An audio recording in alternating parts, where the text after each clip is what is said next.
Hey, howdy, hey. We are starting earlier tonight. Part of this trend of trying to, start earlier and end earlier. And I also I'm trying to find a proper balance of when in the week to kind of do things. I'm in a big shakeup of things right now. And this is a very easy sort of stream to kind of test things out. Later on in this stream, we're going to be doing some artwork in Clip Paint Studio. I got that working now, and so hopefully I don't have glitches like I was having yesterday. Yesterday? 2 days ago. Uh-oh. Stand by.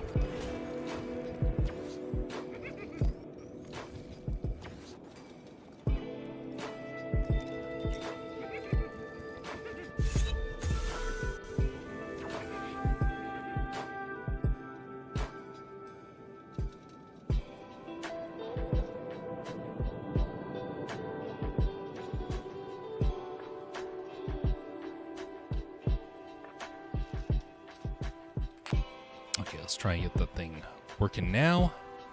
I did a plug and unplug, see if that works. All right, seems to be operational.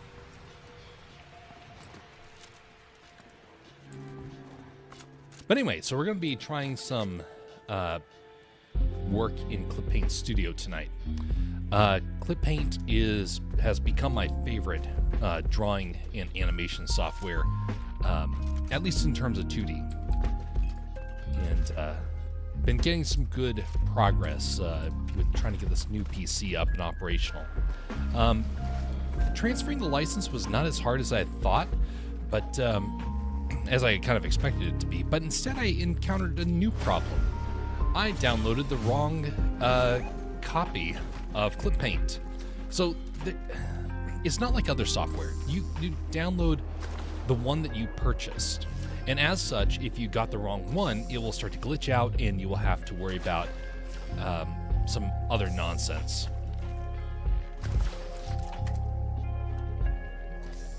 Uh-oh.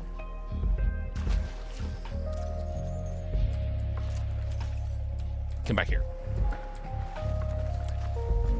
Okay, looks like I might have to do the plug and unplug again, but we'll do it after this round.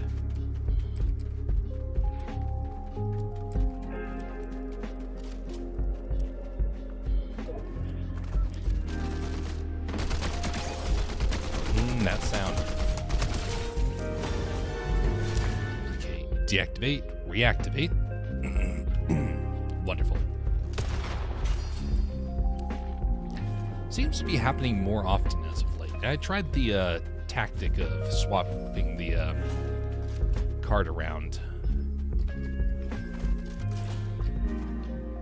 I need to probably look on the forums again, see if there's anything that has come up as of late. There was an update also to OBS. I was kind of hoping that would fix it, but apparently not.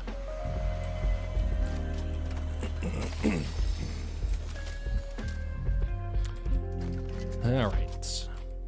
Where? Aha. Wait a minute. It's a little odd. I thought it was a little bit further to my right there.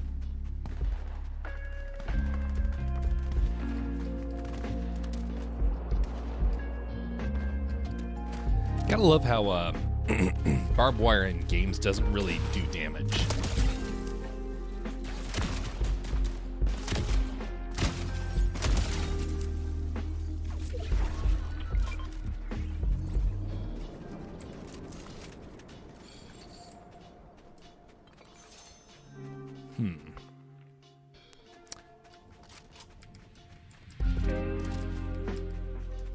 That reminds me, though, of when my games first started causing problems.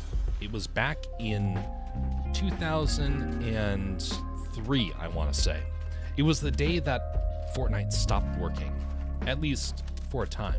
It stopped working for about, what was it, like 6-7 months? During that time frame, I actually had a couple of people trying to help me to troubleshoot it. And this was before I knew about the video card problem.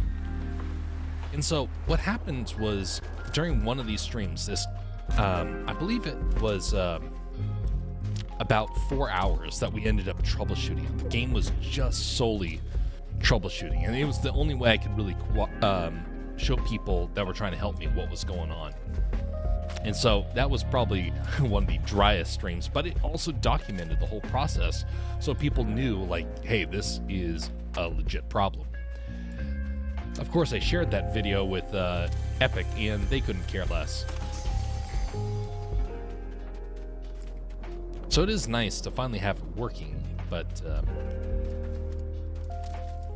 it's funny how this game routinely has issues. Either the game itself or OBS kind of causing audio bugs.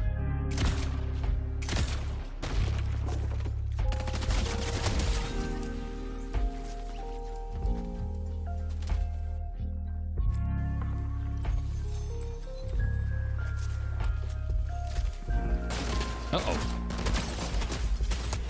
Well, that person was caution. Had the whole cone hat there.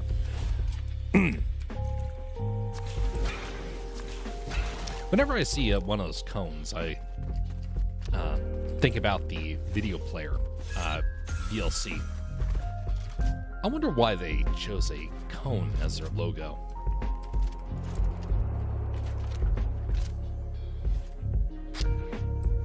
Okay, now here's a question. Why did they not turn this place, now that they have Buzz Lightyear in the game, why did they not turn this into Pizza Planet? Seems like a missed opportunity.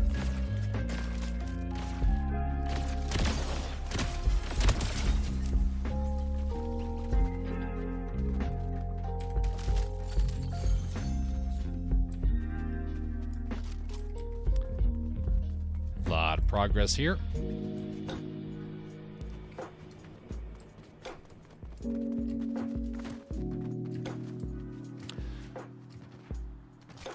So on the list of things that we're going to be drawing tonight is going to be tinkering around with the hotkeys, trying to get that all set up. But then we're going to go into drawing on the Milo video. Milo cover art. It's been one of the longest pieces of artwork that I've tried to make. But part of it is that I've been trying to figure out a process to do this stuff on repetition. And I don't have a very good system for that yet. I'm in the process of trying to figure it out, but this has been a good opportunity to learn how to refine things and, have it as a workable style for when I get the book finished. Not like it's going to be illustrated or anything, but I want there to be consistency in the artwork. Because, I can't afford to, hire someone to do it, and I don't want to use AI, so that means I have to do the artwork myself. I mean, if maybe one day getting some help on the art, but yeah, there's many other things I'd rather do that with. Get some help with the animations or things like that.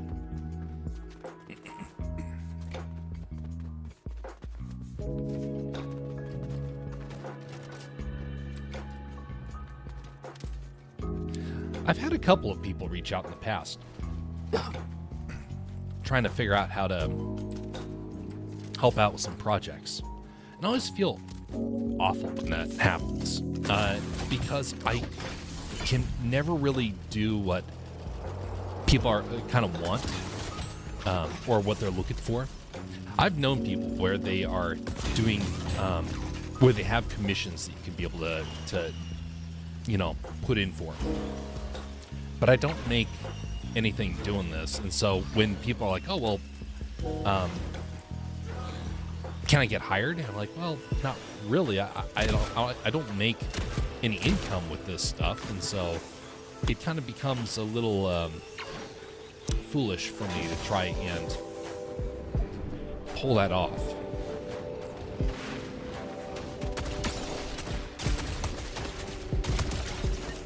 Oh, that sound. That sounds so frustrating. The solution that's worked on past ones just didn't want to work this time. No idea as to why. Alright, someone's in the area. I can't tell how close he is.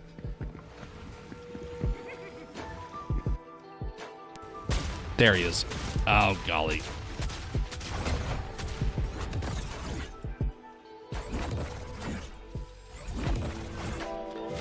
Wow, that was close.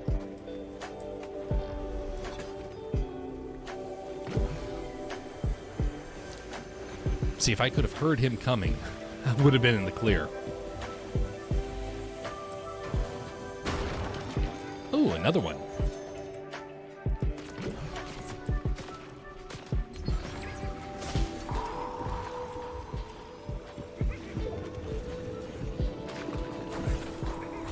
Oh, no.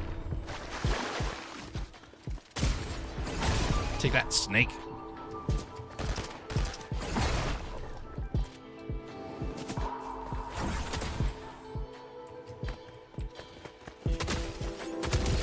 Oh, golly.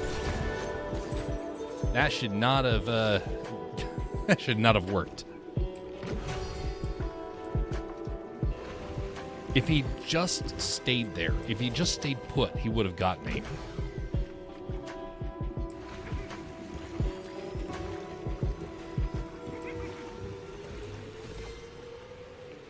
Swap this out.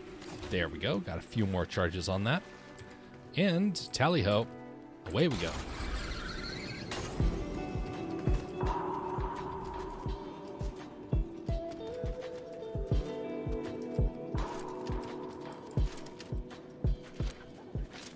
That sign right there, elevate yourself, Olympus Oasis.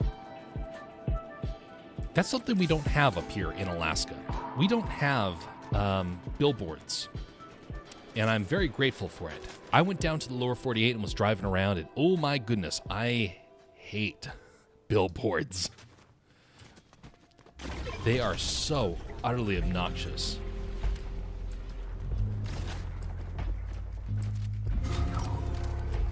I can barely, well, I hate the fact that it's intentionally trying to distract you. When you're driving, the world's already pretty dangerous on the road. But when you throw in a sign to try and distract you, that's like asking for accidents. Oh, but you're not supposed to be looking at it, are you? Ugh.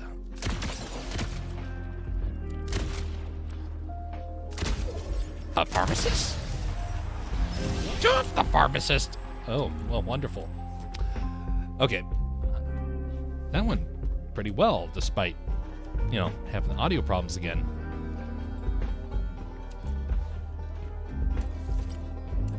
Not bad.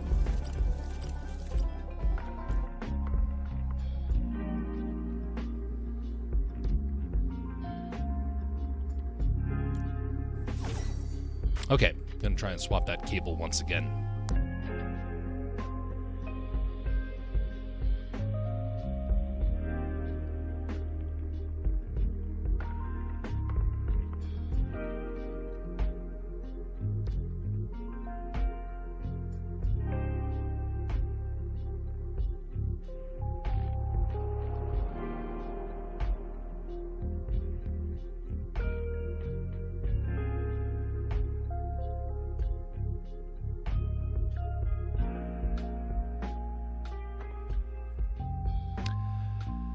All right.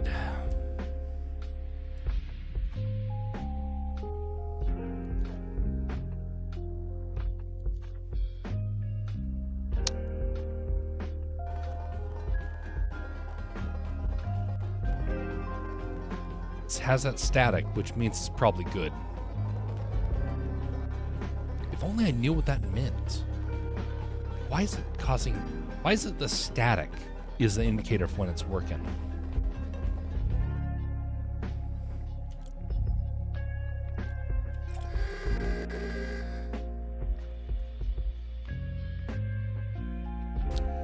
All right, let's give this another try. So when I was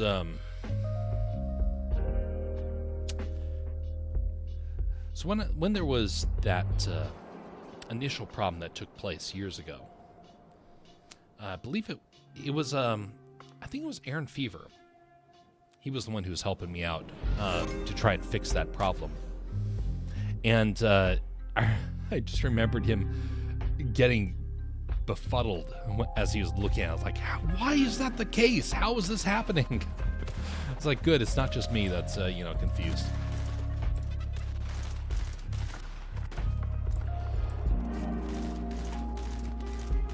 But you would think that a game that has so many developers would eventually, stabilize, that would get better, more reliable. But that's not really the case with this game. And we've gone over that reason in the past. That's, too many cooks in the kitchen sort of idea.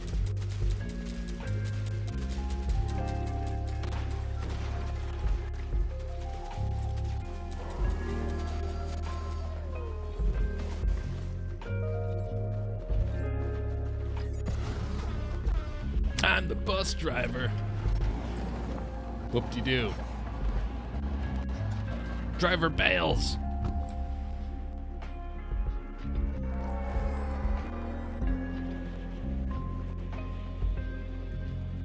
I mean, what's the point of the bus driver? The island's small enough. It doesn't matter where you drive. You can just glide to it.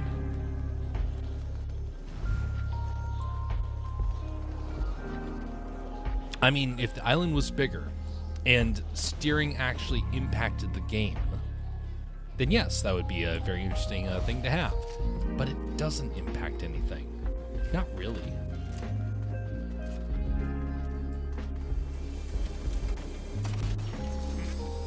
Isn't that the way many things are? You're told something is going to be in your control, and then it doesn't. It's kind of like real life, honestly. I've known a couple of times when someone comes up to me and says, hey, you'll get to do X, Y, and Z. And it doesn't happen, because the moment they realize that they gave you that power, they realize, oh, we don't want you to actually have that power. And so then they take it back and they say, well, we didn't expect you to actually, figure out the better option. And then they, well, you're humiliated in that sense because you trusted them to actually follow through with what they said they were going to do. So a lot of companies will try to sabotage things as much as they can in order to prevent you from getting the full benefit that you were promised. Whether it's a special deal,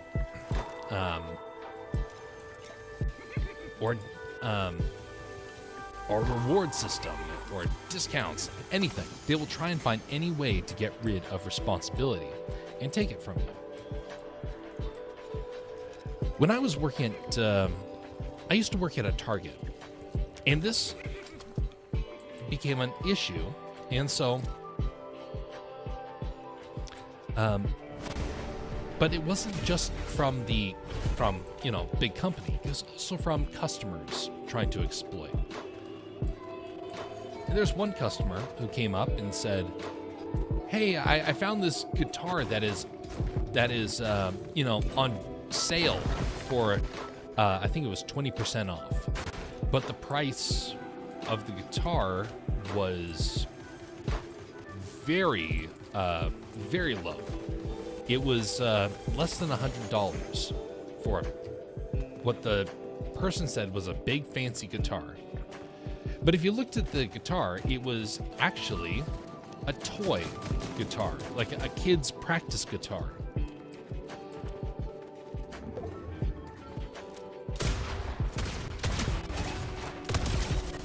And the practice guitar was the thing that was on sale. But this person was pretty sure that meant it was the real full-blown, high-quality guitar that we had for sale in the music department, which they used to have that. I have not seen a music department in a while. Maybe they got rid of that stuff when AI took over. I don't know. But it is kind of ironic that I've not seen a whole lot of musical instruments in stores anymore. Wait a second. Okay, never mind.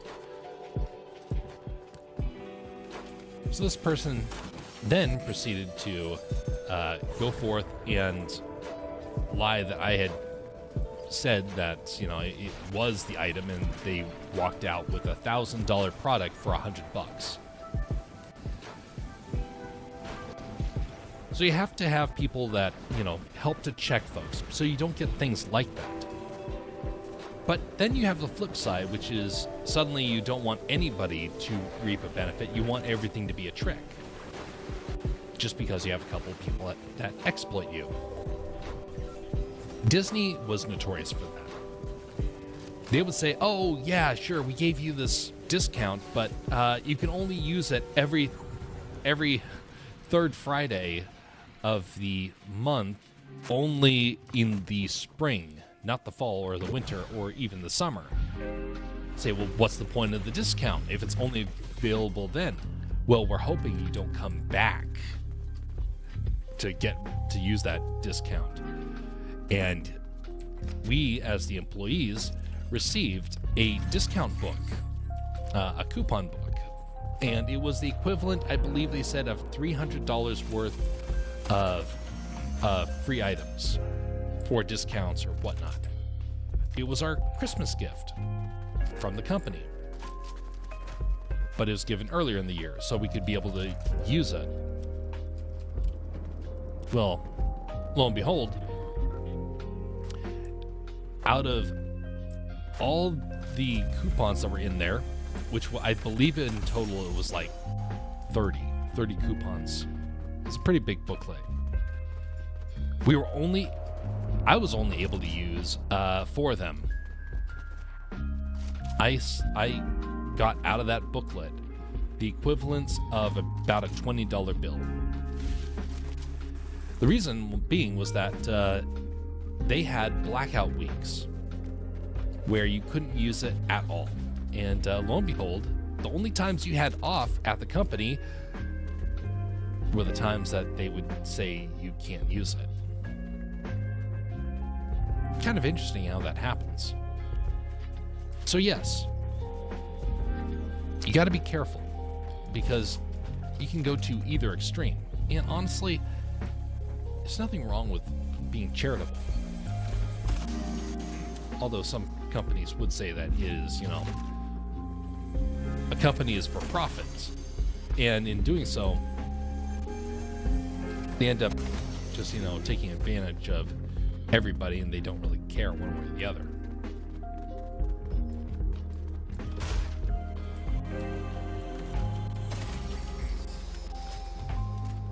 All right, kit is all up and operational. Just missing the rope.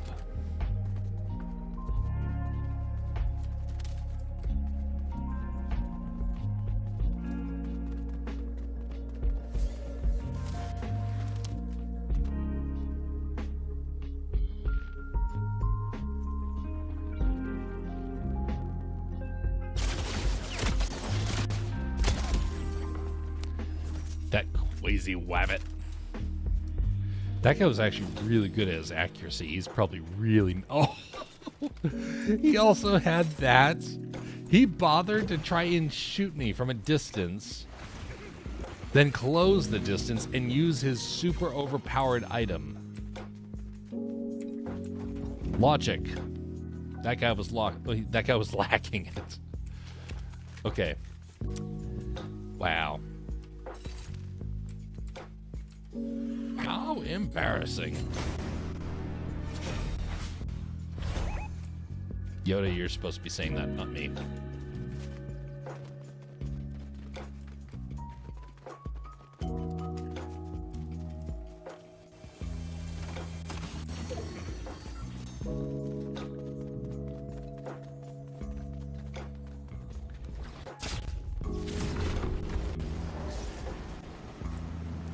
There you are.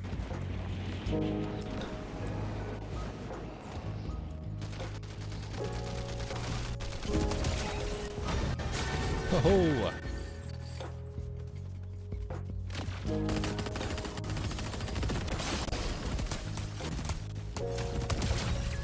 Huzzah.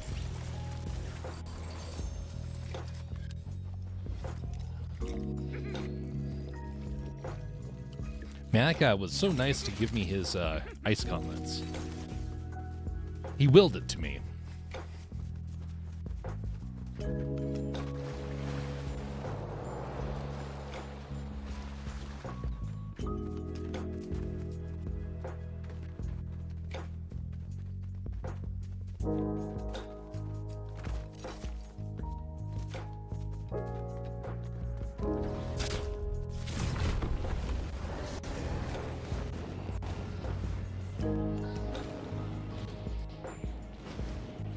Looking for players. I see no players.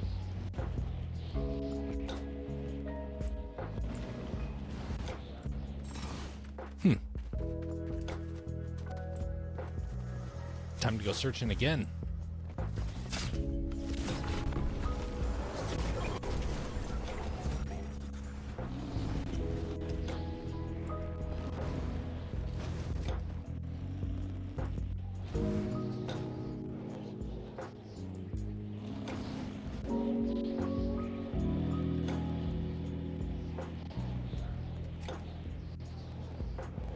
There we go.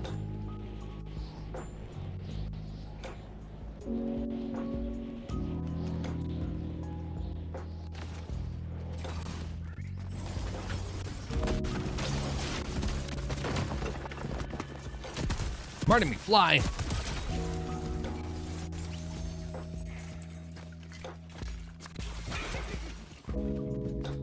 That's not very nice of him. How dare you shoot? Ooh.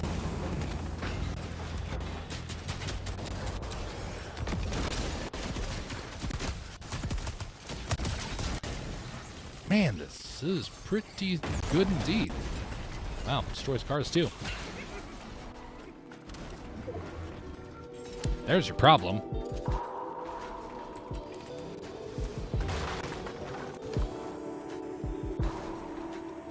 Do you remember that? Do you remember that saying from Mythbusters? Well, it wasn't just Mythbusters, but you know, they're the ones that said it a whole lot.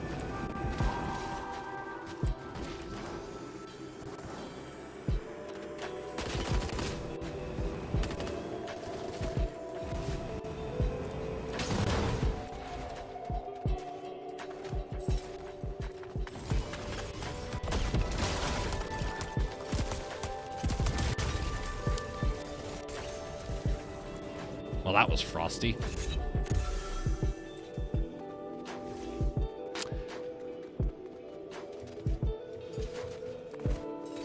At least the sound has been doing well.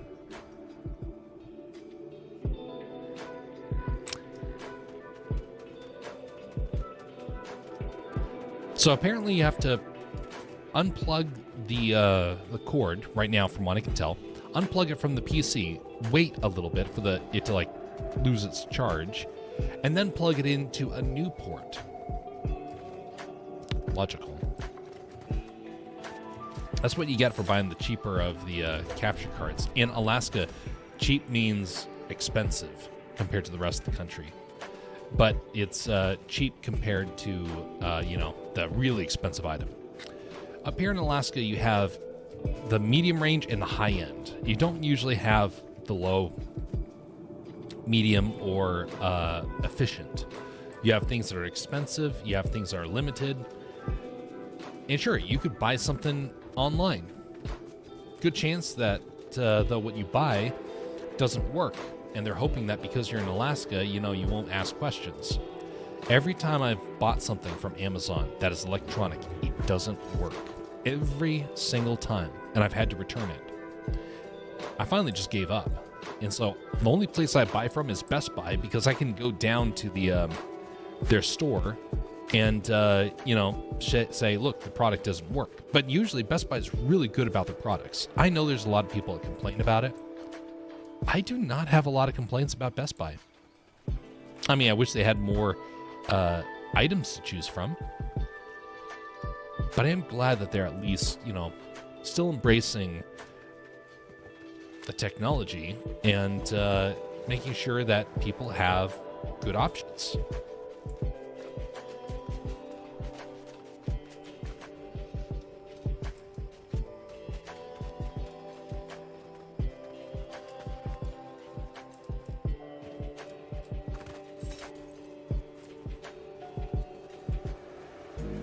Wait a second. Okay, now here's have they made a decision to add Among Us?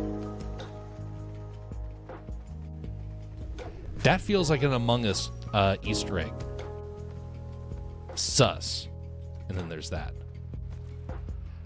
I'm going to call it. I think that they're in the process of getting ready for Among Us.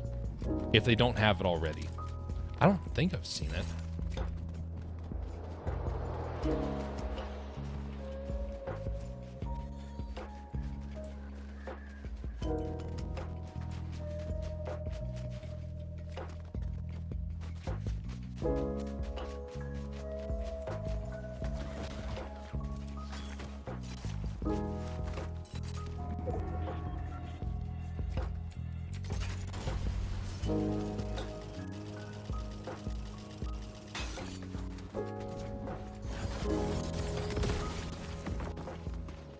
I messed that one up. Thought he was going to be right there.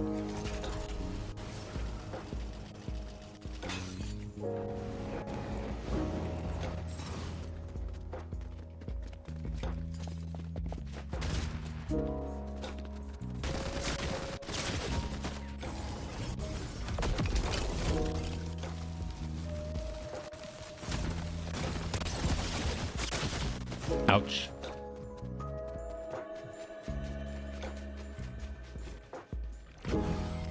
That hurt.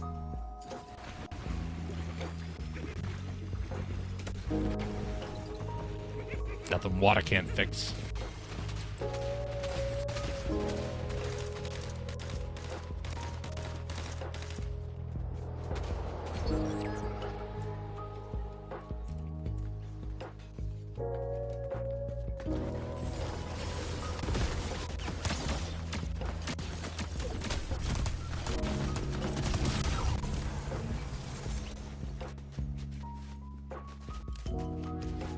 Almost. One more guy, and it's the guy that I'm kind of dreading fighting here. Because I saw him earlier, and he knows what he's doing. So that means I gotta bait him. Lead him further into the winter wonderland. Oh, perfect.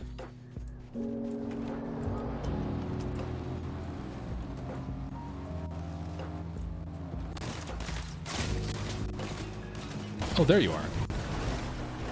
I did not mean to come in here.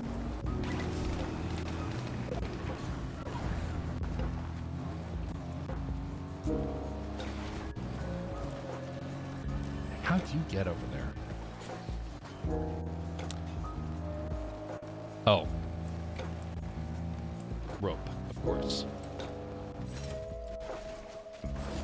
Well, the bunny.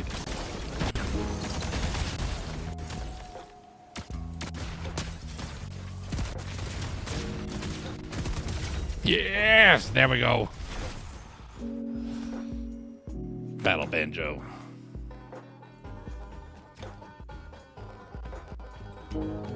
All because that fella from earlier brought me these gauntlets.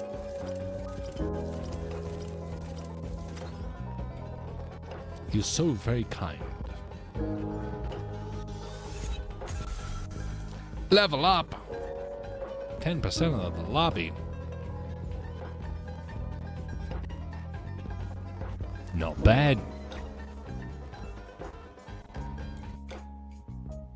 Not bad indeed.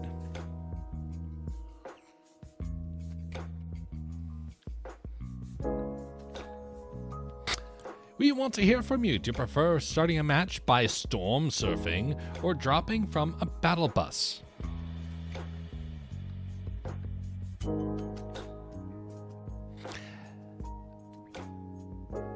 Well, why not a cannon? Or why not some other strange mode of transportation? Actually, I kind of like the storm surfing. I mean, not really, but, it's interesting. I know there's some people that hate it. I tolerate it. I gotta say, I do not like the bus. Ever since this game first came out, I have not liked the bus. The bus is dumb. All right, I'll be right back, folks.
So earlier I was trying to figure out something for the website.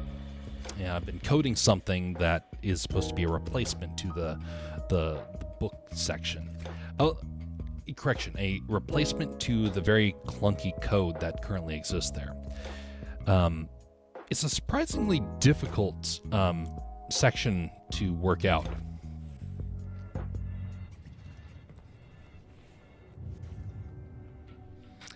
Just 100 off. I'm not buying extra. But anyway, it's a surprisingly difficult piece of code to figure out. And I've been learning a lot about optimization and organization. There's one thing that I've not really leaned a whole lot into, and that is compression. Well, I've been learning compression and trying to figure out a way to kind of help things out because the website has been maxed out before, and that's something that a lot of people across websites don't really seem to be caring about like they used to. Optimization and compression is a very important part of production, and I've been spending a lot of time trying to figure that stuff out because the load time was way too high. Now, some people would just put a progress bar, and there will be a progress bar, but for when I get the bigger stuff in there, it's going to start having problems. So I'm preemptively trying to deal with this, while at the same time learning a very useful skill that I can use on other parts of the website. Uh-oh.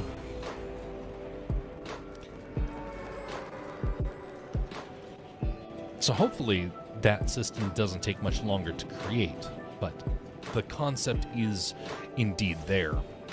And I think I'm probably about 4 or 5 hours from getting that piece of code fixed and operational.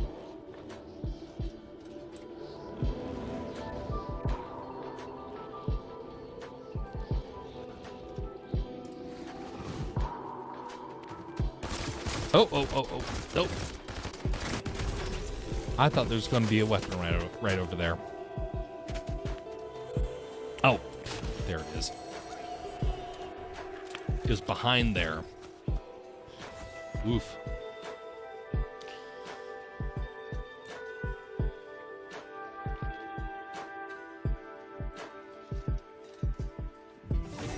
Well, greetings there, West. How you doing?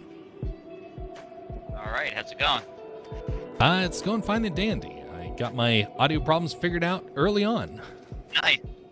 Nice. Very nice. Also, at the same time, it's like, why do I have to keep trying to figure this out? It's because, I got cheap gear. Well, correction, cheap video card gear.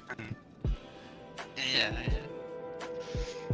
How are things over in your neck of the woods? Not bad. I got up about, I woke up in the middle of the night here again, like I always do. And, I'm like, oh man, it's almost 1 o'clock. Let me see if Alaska Jeps is on. And I'm like, oh no, he's not playing. Then about 1:30, I check back. I'm like, oh no, he is on, and he's been going for half an hour. I must have just missed him by seconds the first time. Yeah, indeed. So. So you're somebody that tends to wake up in the middle of the night? Oh, all the time. I don't usually see.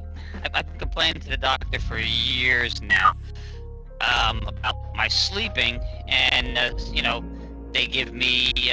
One time they prescribed Ambien to me, and I'm like, I don't have a problem falling asleep. I can fall asleep. I fall asleep with the drop of a hat. I just can't stay asleep. They're like, well, we can't help you with that. There's nothing for that. I'm like, okay, well, then don't prescribe something for me that's not gonna help. Yeah. I know that when I was at Disney was when my sleep schedule got all screwed up, because I would come back from work at 1 in, and I would get back, and I had 2 awful roommates. And the first roommate was so bad that I put in to be transferred to another apartment, and it was so traumatic and such a big issue that they denied any student moving forward that opportunity. They removed that rule because of me. Oh God.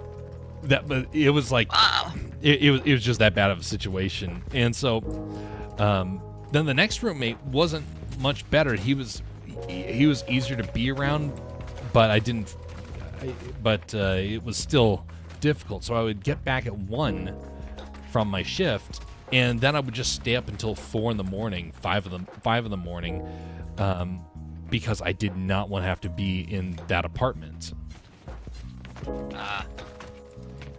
So I just became associated with being the guy that would go down to the pool and swim laps for about an hour or 2 and stay in the hot tub chatting with whoever was up. Yeah. Unfortunately, when you have roommates, it's bad when you get one that has no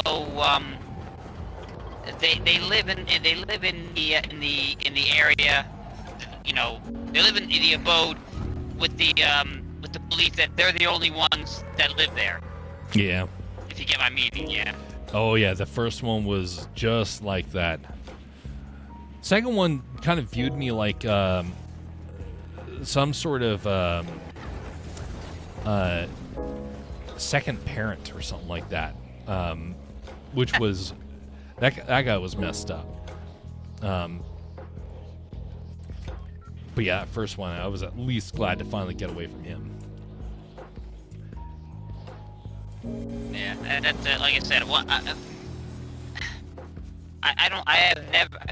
I've always lived in housing where other people have been. I've never been on my own, completely on my own. It's always been with my parents or with the wife or with or always somebody else is living there. So you always have to. I always try to be unobtrusive to everybody else in the house. I try to make my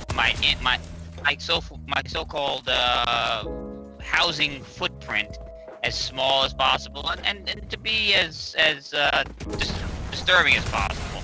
I'm sorry, as undisturbing as possible.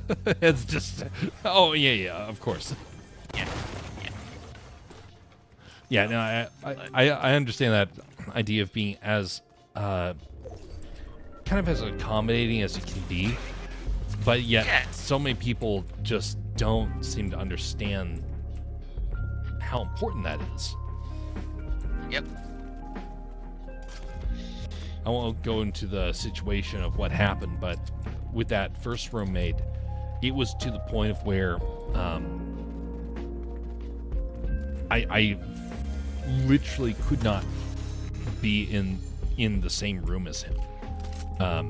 It was just such a horrible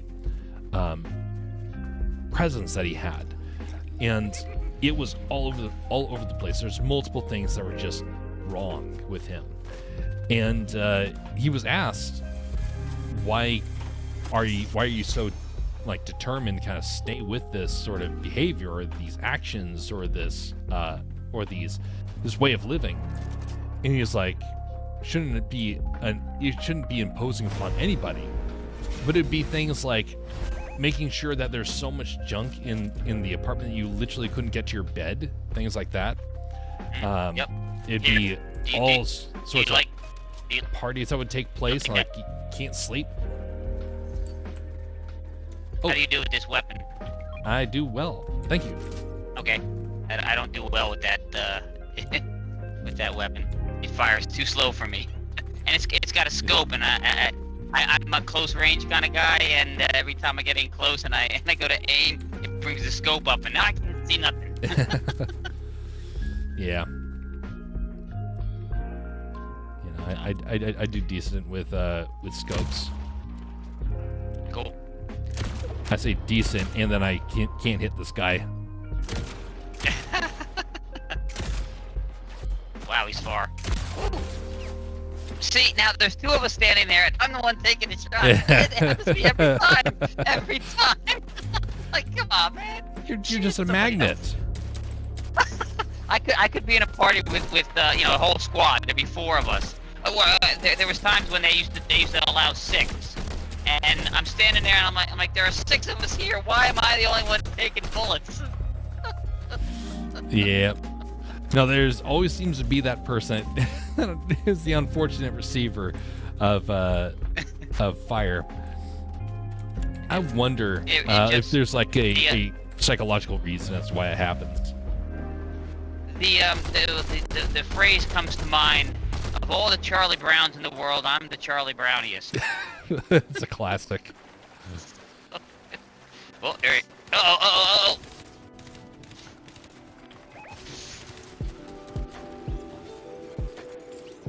Well, you found him on the short way. Yeah, that was. I didn't think that was gonna work out. That was a person rocking a free skin. That usually doesn't work out well for me. But I saw a post from somebody on the Twitch squad while I was posting yours out, sharing yours out. Oh, much they appreciated. said, "Oh, looks like the PlayStation Network is down." I'm like, I can play Fortnite without running into aimbotting people the entire time. Yeah, that's positive. You're trying to find an opportunity to play when you don't have to worry about either folks that are on leave and they have extra time to play, or having folks that have the aimbot stuff. It's always a nice time. Yeah. Somebody's over here. Yep. 2 people are over here.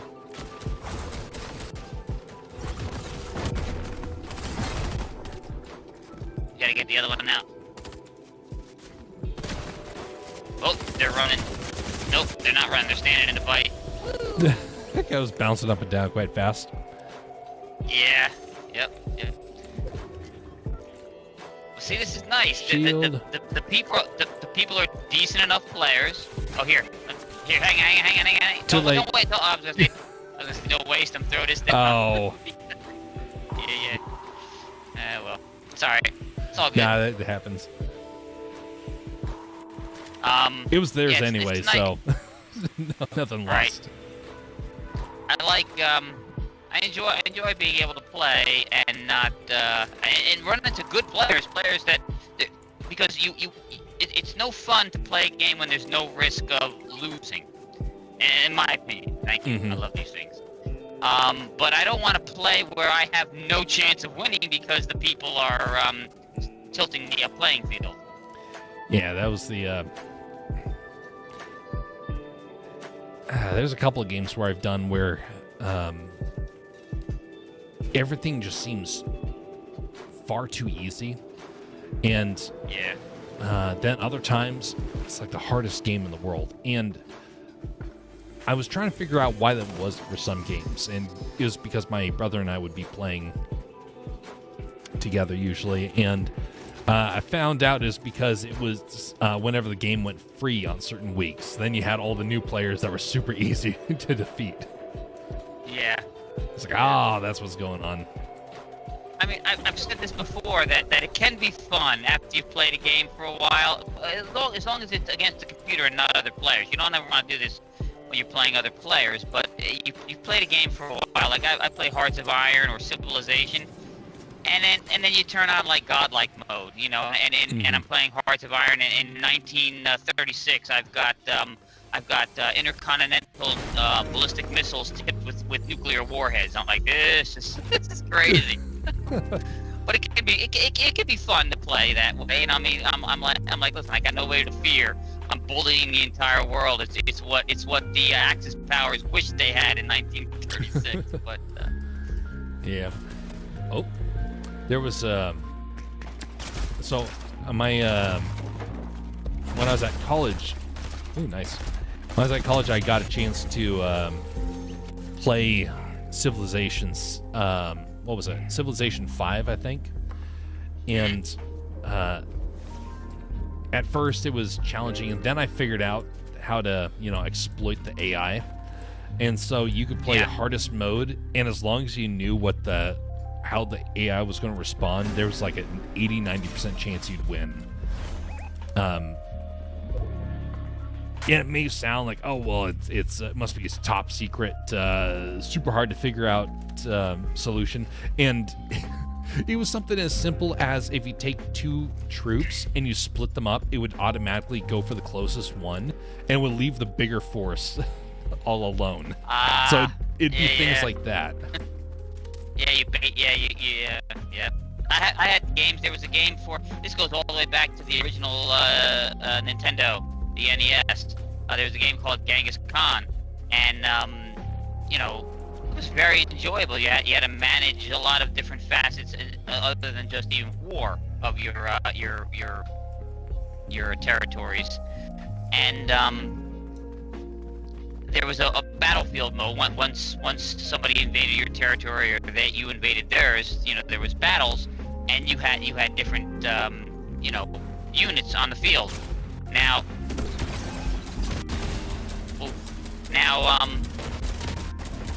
they've got a person with them. Nice. Woo! Oh, I missed. Ah, they got me. Coming for you.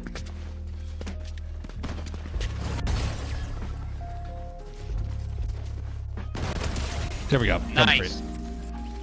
Cool. Get up. So I was able to, the terrain, there are certain parts of the terrain on the battle map where your troops take damage just going through. Ooh. And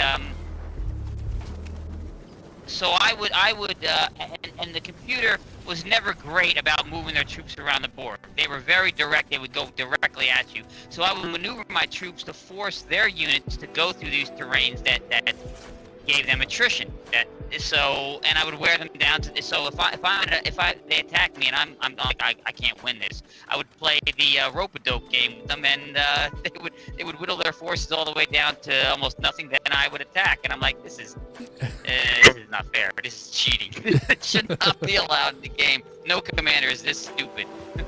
Yeah. Do you remember when Civilization made Gandhi to be the most passive player, but then they glitched, and when they gave him they were trying to give him negative violence, but because of how computers worked, it reversed it and made him with the highest level of violence. That's funny. It was so absolutely ridiculous, because mathematically speaking, when you look at it, it makes sense how that happened, but also it's like, how did you guys not think that maybe this could be the result? So I think the violence went to like negative. Because it went to the negative, it looped it around to the top of 100. So they're like, oh, he's at -1, meaning he would surrender rather than use a nuke. And instead, he became the #1 guy to use a nuke. Yeah.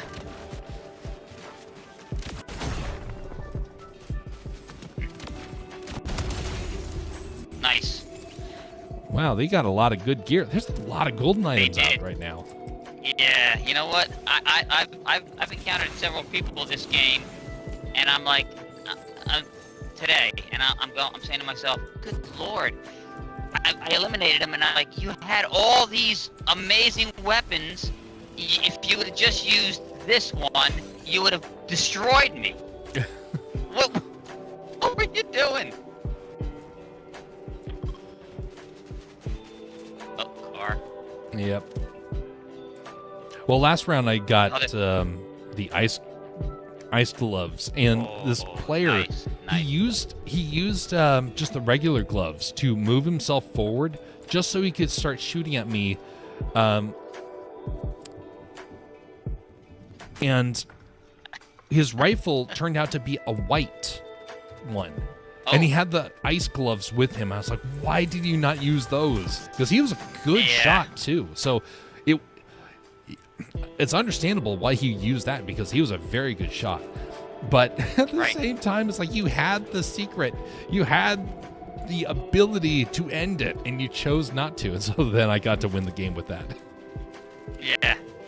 Nah, people make the wrong choice. I've done it, made it wrong. I'm like, I should have done this instead of that. But it happens. Mm-hmm. For the first time today, I was playing. Now, these gloves, these 7 powers gloves, these are the ones that Team Ice King gets, or the ice and they have a charge of 20 when you have them. So once you use them 20 times, they expire. I found some. Oh, that hurt. That hurt. Pull back. Oh God. This guy's too good. Wow, he didn't even shoot at me, and I exposed myself accidentally. So I found the Foundations, Team Foundations gloves, their equivalent. Good there. Oh man, I got to splash. Sorry. Watch out. They're coming.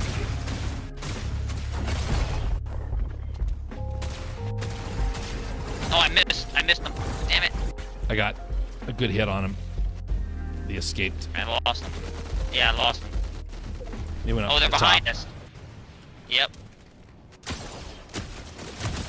Oh, got his friend. Oh, I'm down. I Nicely punched done. him once. Get him. Yeah. They should have had us. Yeah, they should have. They were good shots, and that guy, I don't know, he obviously wasn't using aimbotting, because he missed me several times while I was fighting him. No, that was a strategy problem on their side. Oh, thank you. Oh, damn it! I wasted a glove. Damn it. So I picked up the Foundations. Oh, damn! It's Arnold Schwarzenegger. Oh. Yeah, they're rough. Ah, phooey. Yeah. So I picked up the Team Foundations gloves, the equivalent, and it has 40. I don't know if theirs is just better than ours, or if when you pick up the opposite teams, you get double the charges. I don't know. I have to ask somebody from Team Foundation if they picked up the Ice King. Not the Ice King, but the 7 powers glove. Oh, well, I'm Team Foundation. Where do you find this glove? I don't know. I was in it was somewhere here. It was a room that you can only get out of by punching your way out through, with the gloves. You couldn't get out otherwise. I stumbled down there because there was a player down there. You couldn't figure out how to get out. When I got down there, he panicked. That's why I was able to defeat him so easily. But yeah. So I mean, not the ice gauntlets. Those usually have a charge of 100. It's the 7 powers glove, the purple ones, the ones that are always epic. Those when I pick them up, they only have 20 a 20 charge on there, but I picked up the Foundation's equivalent of the 7 powers, and it had 40. I was like, well, either those better than ours, or they're or it's in a opponent, you know, and a benefit for having the opponent's gloves, sort of thing. I don't know. Huh. Curiosity. Yeah. It's They're so gonna start, aggravating. To need just 100 extra V-Bucks, and you're like, I'm not going to go out and buy another batch of V-Bucks. It's a bad investment. And but it's like, need one more to get Buzz Lightyear and Zurg. Have you looked? I was surprised. I wasn't paying attention. I was, you know, I try if I do spend, and I don't spend very often.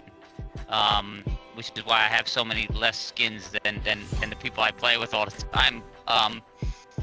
Frugalness is a good thing. When I usually, if I do spend, I get the top one, the 13,000 one or whatever. It's like $90, you know, if you do spend it. So, but that goes a long way. That'll be months I'll have that thing in there. But anyway, I looked at one day. I'm like, man, I can't be swinging this. You know, this my budget's, you know, this whatever it was. I'm like, I would love to buy this stuff.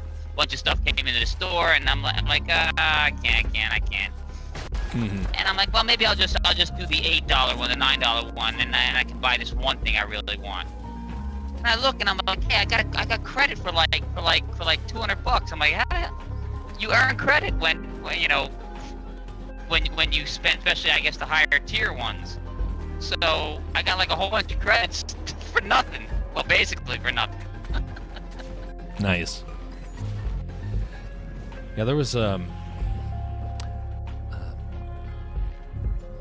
guy that I went to school with. He had a desire to want to buy all of the League of Legends skins. Is that a game you ever tried? No, haven't played that one. Yeah, you weren't missing much.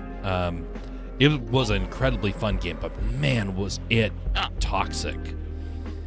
Not the most toxic game I've ever seen, but it was, the people that played it were immensely hateful.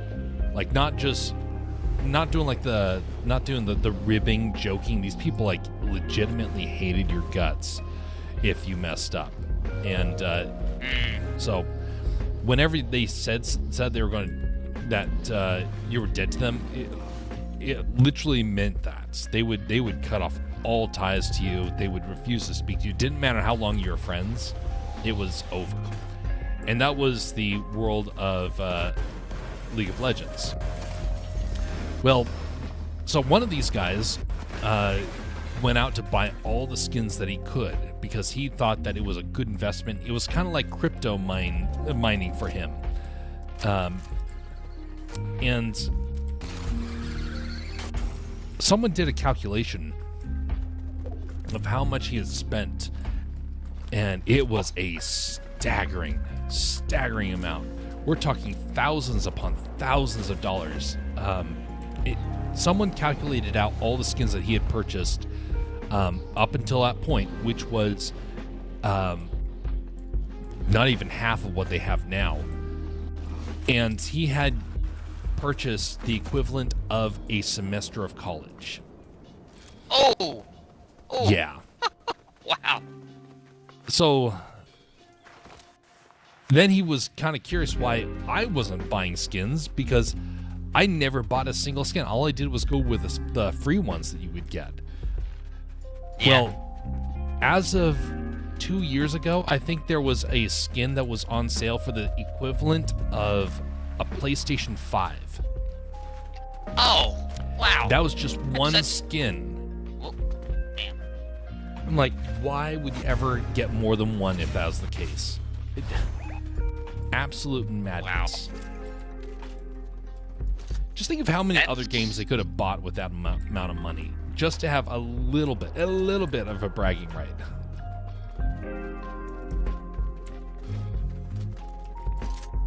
Yeah, like I said, I enjoy having some skins, but it's got to be skin I really want, and I'm gonna use often. Yeah. So, so my if you look at my inventory, it's populated probably 50% with winnable, things that were free, and the other 50% is ones that I actually bought. So.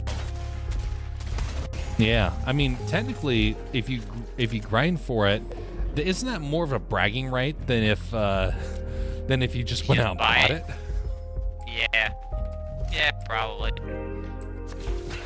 But man, the people though that spend the money for that, especially if they're young and their parents aren't really paying attention, that's pretty bad. Yep.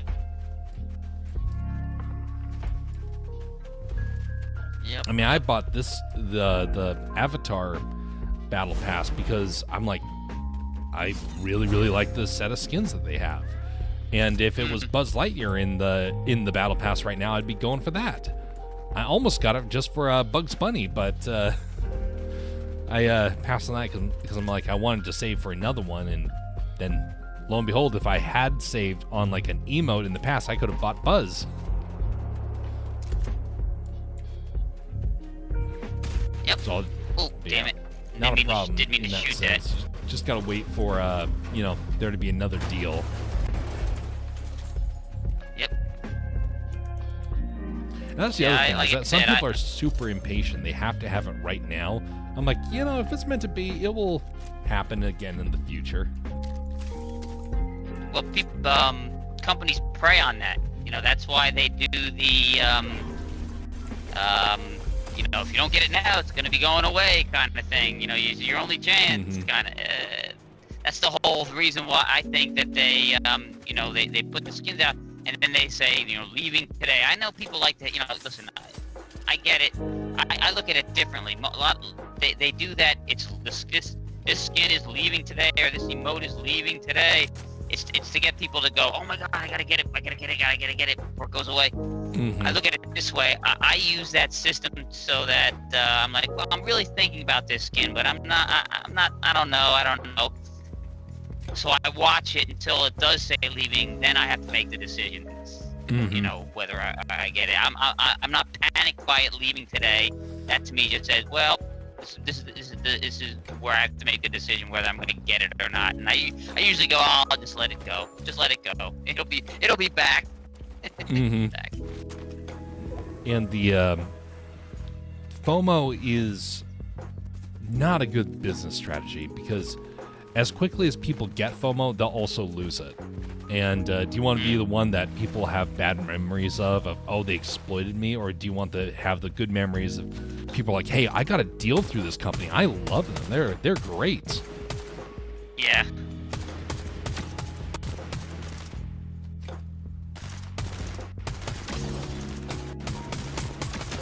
Wow, I am just a bad shot here.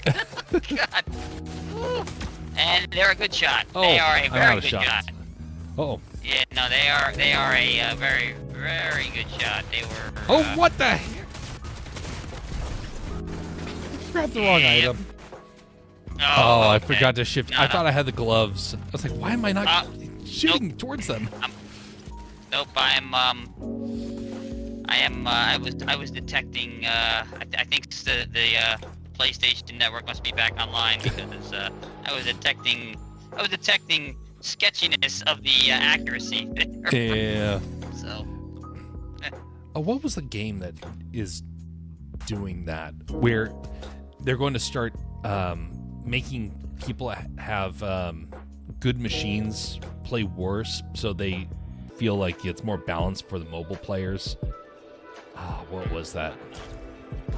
When I saw that, I was just like, that's so utterly ridiculous. Sure, I don't want people that, buy the multi-$1,000 platform with auto aim and whatnot just to be able to win. I don't want that sort of stuff to happen, but nor do I want the person with the flimsy phone that can't play at, even 12 frames per second to be throttling everybody else.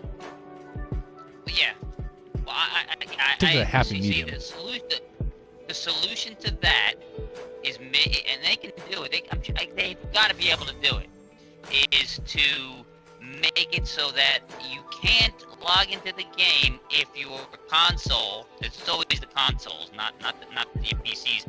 Mm-hmm. If the console has enhanced features activated, they can that aim assist thing that the PlayStation and the Xbox players use, that can be turned off. You don't have to have that on. Yep. Indeed. So if they make it so that you can't log into the game with it activated, and if you activate it in game, it will boot you off the system. Then it would make it fair. Then it would level the playing field. Of course, you've got PC players who use outside programs to do the same thing. So they've got to catch those as well. Yeah, trying to catch all that stuff is quite the challenge.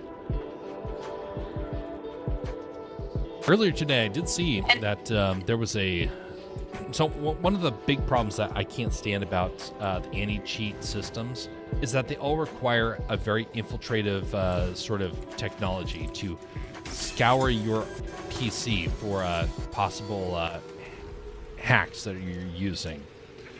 I never liked the idea of that someone should have that gets to have access to your PC to kind of just scour wherever.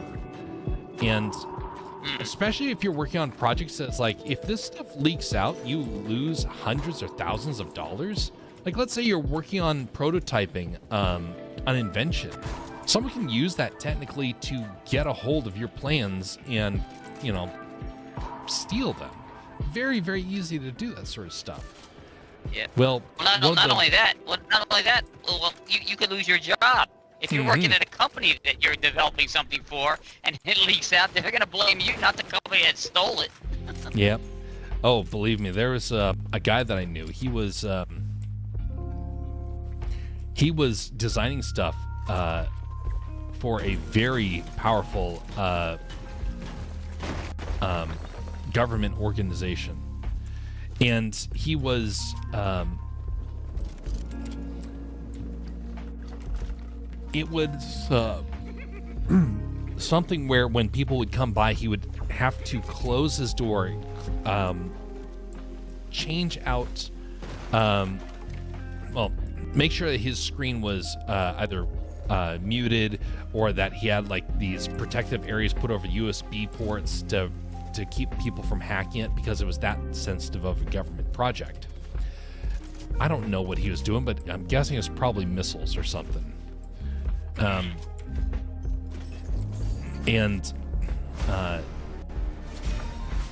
What I found interesting about that is that he was so concerned about people finding out, because, requirement of the job, he couldn't allow people to see what was going on. And he also used that same PC to game. And I'm like, wait a minute. Yeah, that's not good. If you have one of those anti-cheat software, technically it means a Chinese company is monitoring your PC for all the top secret stuff you've been making. And I'm sure it never once occurred to him. It didn't occur to me because I didn't know how bad the infiltration was, but I'm sure that someone like that would have known exactly what was going on. Yeah, you gotta have a separate PC. You can't use that. Whoa, look, blue chest. Yeah. You can't be using your government PC to play video games. Oh, well, nice. Yeah, True. That's a no-brainer. Yeah, unfortunately, a lot of people are no-brainers, even if they're smart.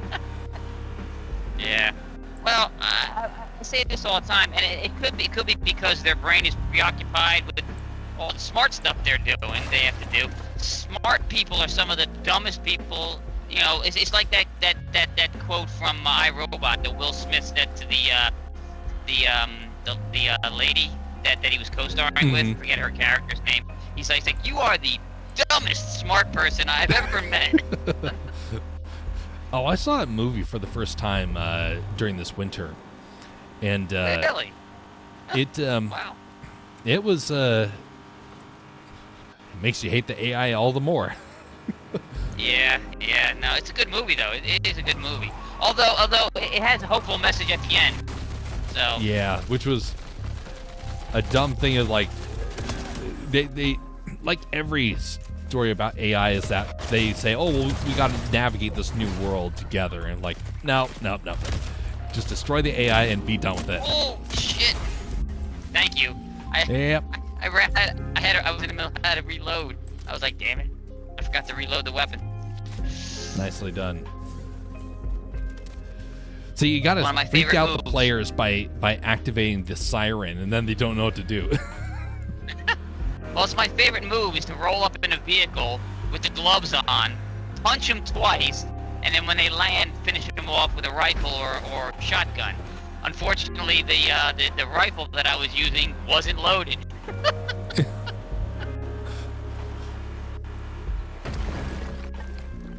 Oh, they blew out our Yep. they blew out our rear tire. Yeah.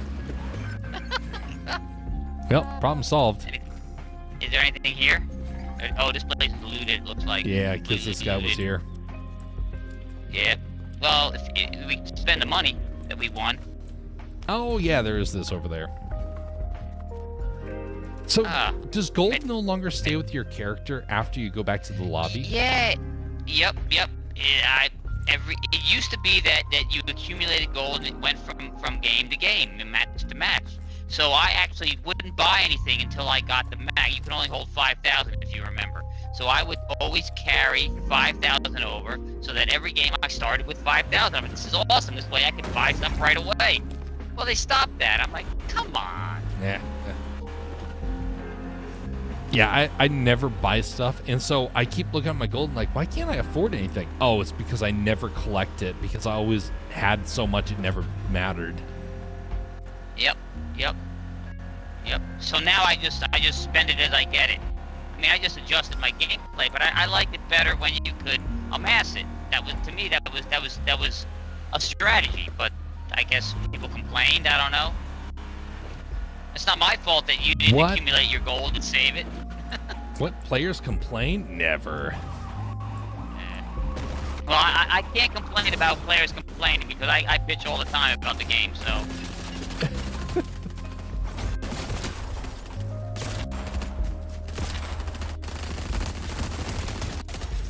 Woo! Nice.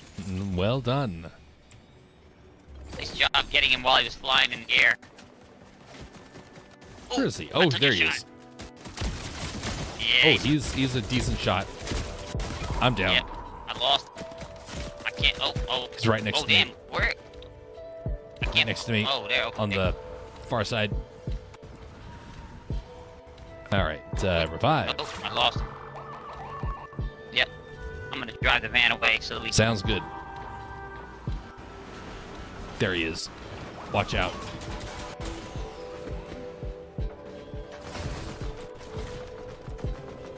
Okay, reviving. Oh yeah, no. Yep. Nope. That there's something fishy. We're both flying in the air, moving around, and he's able to shoot me like that. Yeah, I got a problem. With that. Okay, well at least we have a van. Yeah. Just be careful. He's probably still lingering. Oh, I welcome it if he comes back. Either he was on par with White Feather or the White Death, or he was using aimbot tactic. So. Yeah. One of those things.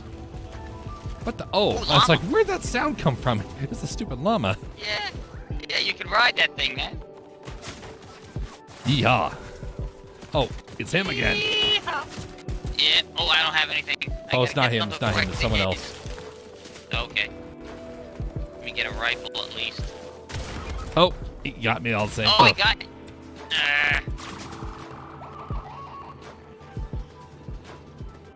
Coming around. Oh, yeah. Oof.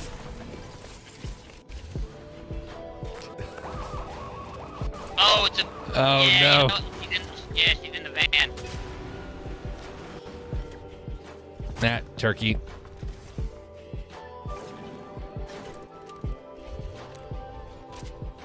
She's in the van. Oh, damn it! I meant to get in the van. Yeah, it's fine. I wanted to get in the van. See, she was in the passenger seat. That's what I kept trying to switch to, and make her drive so that I could shoot her while she's in the driver's seat. But I couldn't do it. Oh! I wanted to go for the van, but I gotta get cover. Hang on. Woo! Damn. It's her again. Yep. Yeah. Oh, no. Yeah, she's no, see, this is That's unfortunate. Well, it's a free skin again. Every time I encounter, if I see somebody using a free skin from a distance, I will usually avoid them if I can. But Indeed. and I know we were talking about being frugal and usually not buying a lot of skins, but these people use nothing but free skins. The ones that seem to be either the sweatiest or the cheatingest. Well, it's probably because they got banned, and so they pick up a new account. Oh, there's Yeah. So League of Legends was notorious for this. The Smurf accounts were in the millions, I'm sure. So you'd be playing against somebody in your bracket, and you would just get stomped. And that's a game where it's really hard to get stomped by your own tier, at least in my experience. Yeah. But then you would get this person who wasn't just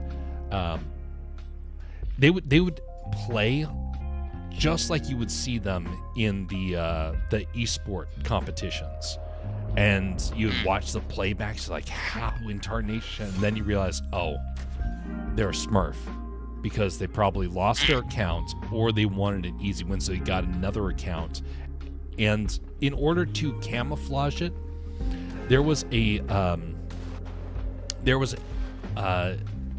people that would sell their old accounts, so you got all the skins with it, so that way you didn't look like a Smurf. And a notorious problem. That could be why Epic has I see it all the time. They issue a warning, as you're loading from the lobby to the launch room that says selling and buying of Epic accounts is illegal and will get you banned. I'm like, okay. Yeah, I'm pretty sure that's the reason as to why, because, like I said, it was a huge problem. I mean, when every other game you are getting stomped by somebody who does nothing but play the game, it gets real tiring, and you just don't want to play it ever again. Oh, he's turning. Yeah. Never mind. Go over here. There we go. Okay.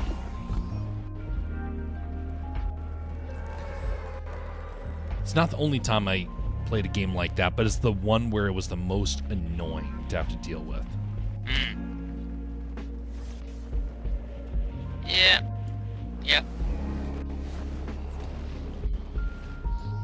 See, like I said, I will tip my hat at a player that's obviously, skilled. But when all the other flags are up there, it's a free account, their aim is obviously way too good, especially for the circumstances, then I got a problem. Yeah. Understandable.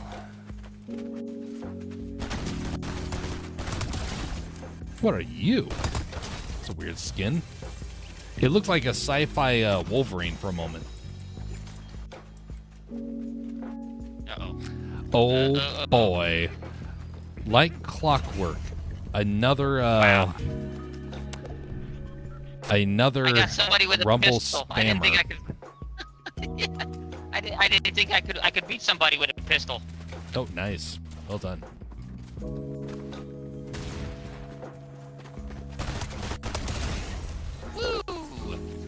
Oh, silly fella. Yes, very nice. So anyway, I just got another one of those Rumble spam bots. Or, actually, I don't even think they're bots. I think they're real people that go into people's streams just to try and promote their stuff. And it's usually the most vile sort of stuff. Yep. There's one where I finally clicked on it because it was somebody I had seen multiple times. And I regret it so much. Thank you. I regret it so much because when I opened it up, it wasn't just inappropriate. It was horribly inappropriate and just made you sick to your stomach. And it was like super ultra violent and super ultra depraved in the things that were being said. I didn't have to see more than a few seconds before I'm like, okay, I get an idea who this person is, and that person is banned. But he spent a lot of time trying to make sure that he won trust before he did that. That's terrible. Yep. I was like, was it worth it? He spent all that time around just so you could do that? Yeah. Just goes to show some people have no life and they think that that's a life. Yep.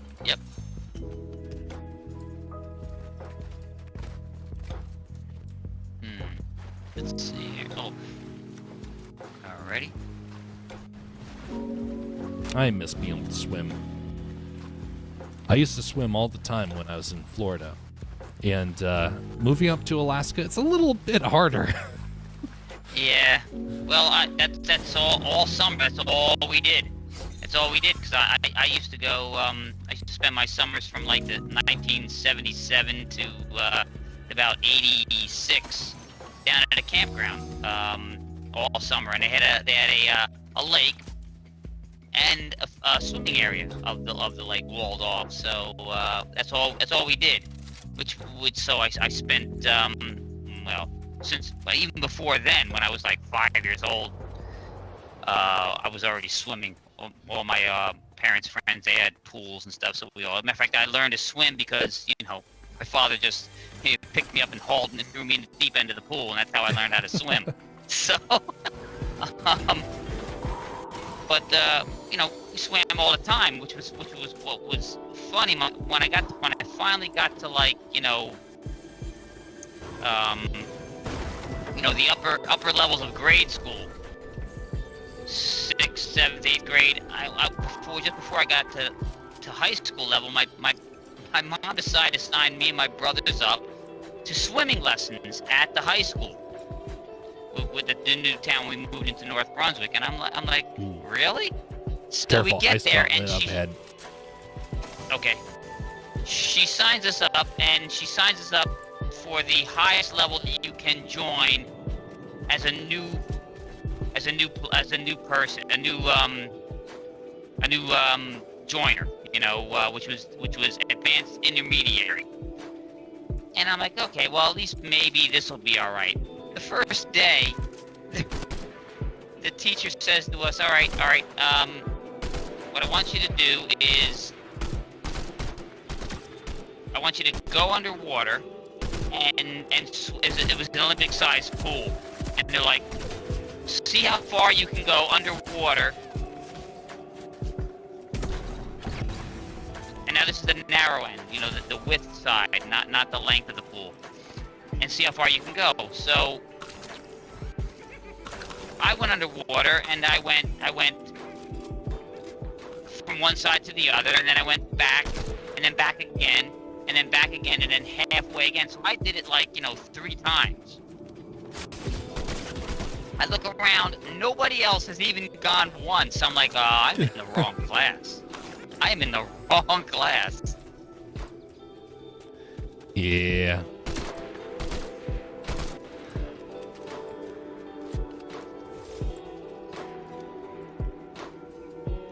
Guy's got a sniper. He also has the gauntlets and he's not wanting to fight. There he is. It's like, how many times do we have to poke you before you come over and engage? Yeah, he's far. He's really far. I'm hoping to bait him, and he's not willing to be baited. Yeah, he's shooting that green shit at us, as Will Smith would have said. Oh, you did not shoot that green shit at me. Oh, there he is. Yeah, that guy's got good accuracy with his sniper. Oh, here comes another shot. And he overshoots. Yeah. Fail. Yeah, he's got that seven powers bazooka and a plasma rifle, whatever the hell that vector thing. There he is. Yeah. Wow, I can't hit nothing. There it is. I got him. Same. Oh, I'm out of bullets. No more bullets. What type of bullets do you need? What's this AR use? I don't know. I think it's the medium ones. Yeah, Yep. That's it. Thank you very much. Sure thing. Oh, ammo box. Hang on. Nice. Ah, another pizza. Pizza. Oh, I'm carrying 9 slices, so eat whatever you can. Nice.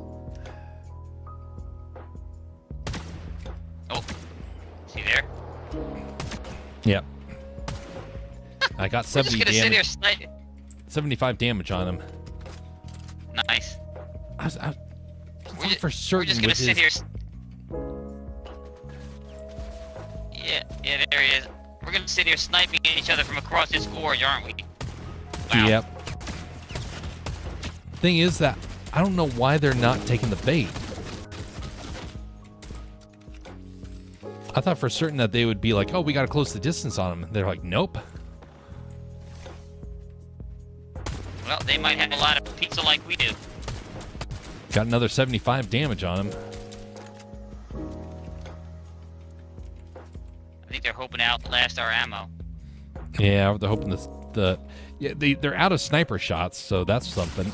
Oh, never mind. He's got more. Oh no, yeah, they got him. Yep. Okay, eat some pizza in here.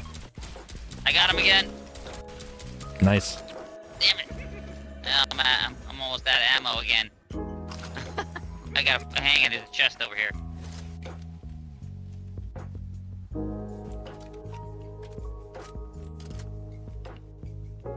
Nope. No ammo for there. No ammo for you. No soup for you. Soup. Oh, that reminds me. There was so I had a couple of Chinese friends that I had down at Disney, and it's always funny to me to hear what a foreigner thinks of the U.S. And it was so there would be some people, they would mention about how they heard about the U.S. and they always wanted to go travel to New York City, or they always wanted to go to the Grand Canyon. Well, I don't know where this guy got this idea of his, but he said, oh, ever since he first heard of America, he always wanted to go over and try all the different types of canned soup that we had. I was like, canned soup? Why in tarnation are you here to taste canned soup? He's like, everyone knows about your canned soup. It's famous. It's like, by whose standards? Ah, he's got the ice gloves. Shit. Oh, I'm swimming over. That's what they were waiting for. They were waiting for that.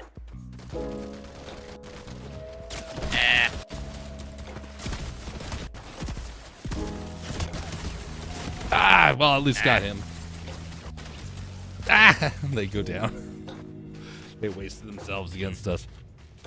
But so this guy was all about the canned soup. I'm like, what, did he grow up in like the Cultural Revolution where you were starving? He was too young for that. So what was the big deal with it? And so he went down to the store, and I was there with him because he asked if I could give him advice on types of soup. And I said, I don't know. I don't have canned soup. The only type of soup I've had, it was made by relatives who were using leftovers and whatnot. You know, the way soups were traditionally made. He's like, Right. oh, well, I want the, you know, the famous stuff. So he went down the soup aisle, grabbed one of each, and put it into his cart. Back in the day, it was much cheaper prices, but he spent probably close to $100 on soups. I'm like, shouldn't you try one first before you do this? And it was, I'm looking at the cans, and you can just tell from the cans, these are bad soups. And he gets back, and he's just so excited. He pulls out his pot. He starts heating it up. He pours the soup in, and he's just talking up, oh, I'm so looking forward to this. He takes a bite and starts to gag on the soup. He's like, oh, that's terrible. And he's like, oh, maybe I got the wrong one. So he does it to another one. He just starts going through cans of soup, warming it up just to taste it, and realize he hates the flavor. I think he went through about 10 of them before he was like, okay, I'm getting rid of all of these. And so he gave them to whoever wanted them. Nah, you got it. If you're gonna listen, I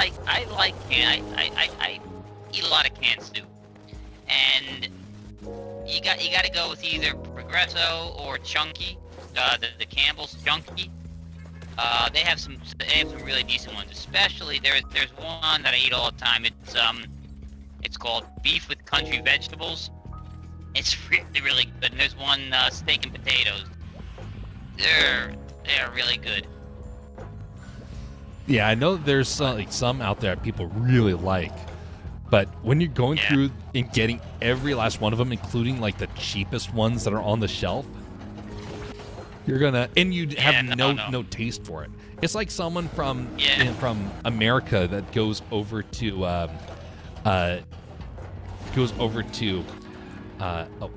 let's go to there. Alrighty. Who's in America who goes over to Japan, and they decide that they want to have ramen, right? Yeah. Ramen, something like that. And sure, there's some great ramen, but if you're unfamiliar with ramen and you've never had it before, it's actually kind of a weird texture, a weird flavor. Yeah. I could not get used to ramen, like traditional Japanese ramen, until I was in college. And even so, what we have here in the U.S., our ramen that you get from like a little pack and whatnot, it's not the same. Yeah. No. And so you have a completely different experience. Yeah. Yep. Yeah. Yeah. You gotta buy like there are ones that are really like good quality ramen, and then there's the cup of noodles soup ramen. Yeah. Oh, damn.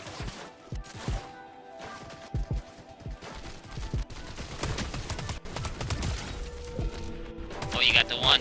The other one. Yep. There you go, nice. There we go. What's up with the scope?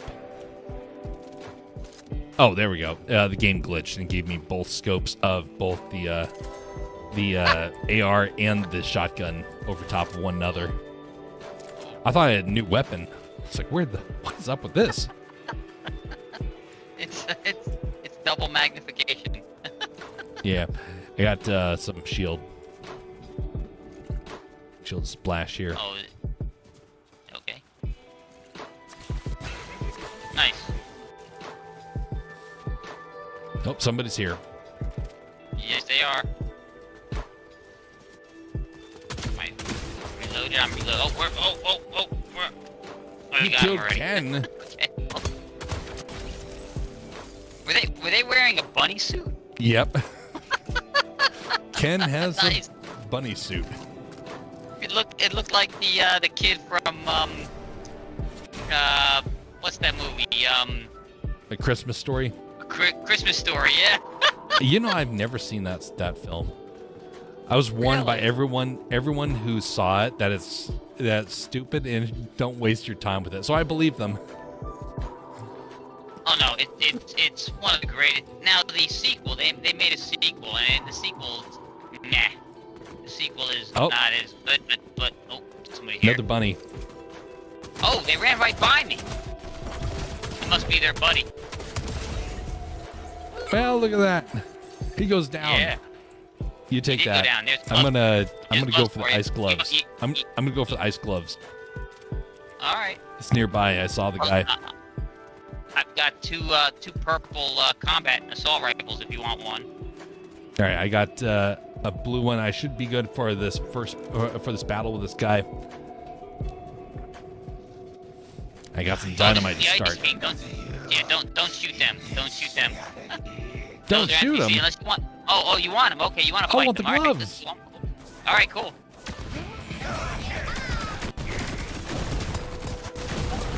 Ooh.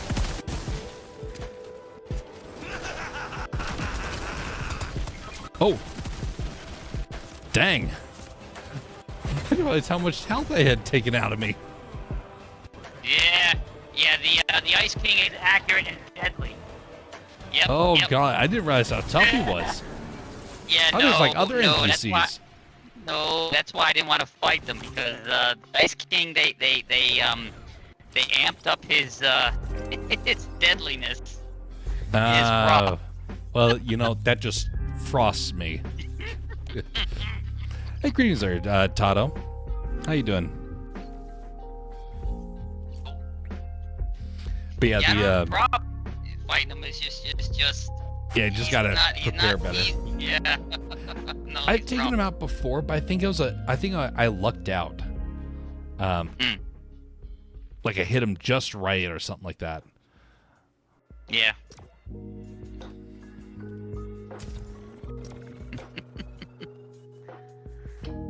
Yeah, I have not, unless I was playing with a squad, I have not been able to take out the Ice King, not like the other bosses. I've done, solo games where I've taken out the bosses they've had, in earlier seasons, but this guy,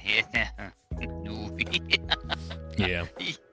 He's accurate, powerful, and elusive.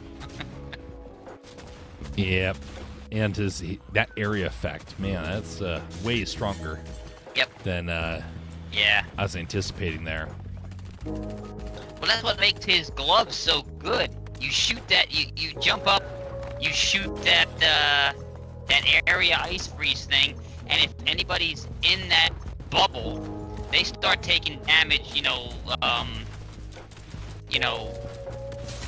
continuously, even if they get out of it for a while. There's like a timer on it, I guess, so they keep getting hit, bang, bang, bang, bang, bang. It's brutal.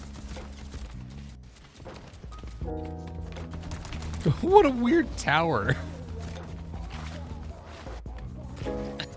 What a weird emote. Bastion comes in just to say that he's going to be sleeping very soon. Indeed, Bastion. Rest well. Hope you find that you are renewed by your opportunity to close thine eyes. Who was the philosopher that said, when he was talking about sleeping, he said, sleep, those little slices of death, how I loathe those? I forget who that was. I've not heard that quote before, but I can imagine several people that would probably concur. I want to say it was Edgar Allan Poe, but I don't know. I can't for sure. Well, indeed. Bastion says, are you planning to try to save the world when it goes free to play tomorrow? Yeah, tomorrow. That's why we've got till 3:30 before they shut the game down today. Oh, well, I don't know. It's a good thing I started earlier then. Yeah, I don't know when that is. That's about 45 minutes from now. 45? Oh, wow. I guess yeah. it's a guaranteed cutoff point for the art then. Yeah. Yep. It's 3:30 East Coast. I don't know what that time works out in Alaska. Yeah, it ends up being 11 at night. So, yeah, we got like 13 minutes then. Oh, no, 45. It's only quarter to sorry, 3 here. Yeah. Yep. I did poor math calculations. Oh, you're shooting already. Jeez, I wasn't even on the ground yet. I gotta get a weapon. Gotta go to weapon. Oh, that's somebody. Weapon. There you go. I got a weapon. Where you at? Where you at? Where you at? There you are. Oh, you got him. Cool. Yeah, he's got his buddy nearby. Yeah. Where does buddy go? But it kind of depends on doing this tomorrow. I don't know when I'll get back because tomorrow I am away from the house until later on in the evening.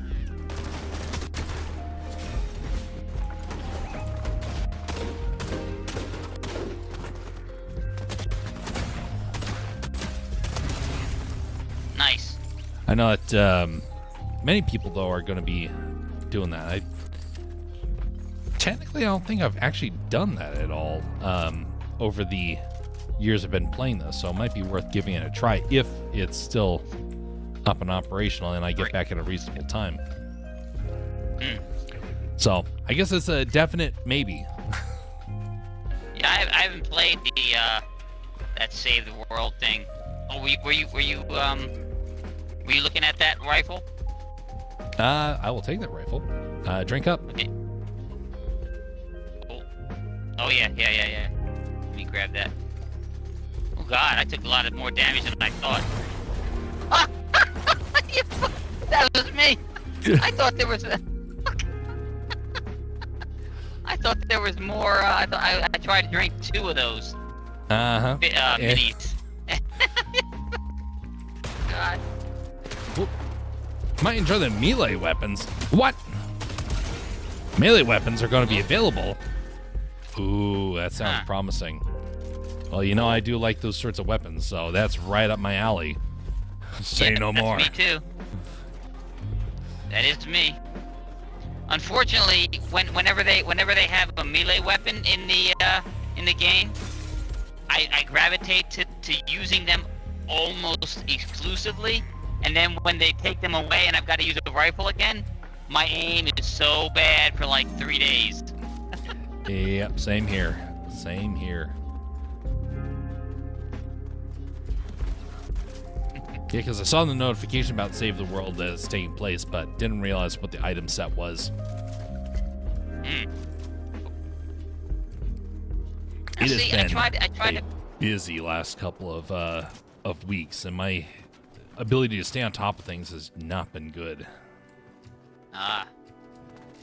Like I only got several days I've not only been able to get 3 hours of sleep, and so last night I got 6. I'm like, wow, I slept forever. Yeah. Yeah, I told you, I don't usually sleep more than 2 hours before I end up waking up, and then sometimes, usually I can go back to sleep, but that interrupted sleep is not a good sleep. You sleep like an hour, wake up, go back to sleep, sleep 2 hours, wake up, go back to sleep. That's not a solid, good, rejuvenating sleep. You have to sleep like, 6, 7, 8 hours consecutively. So when I get one of those days, I'm like, oh, it's so nice. It's so nice.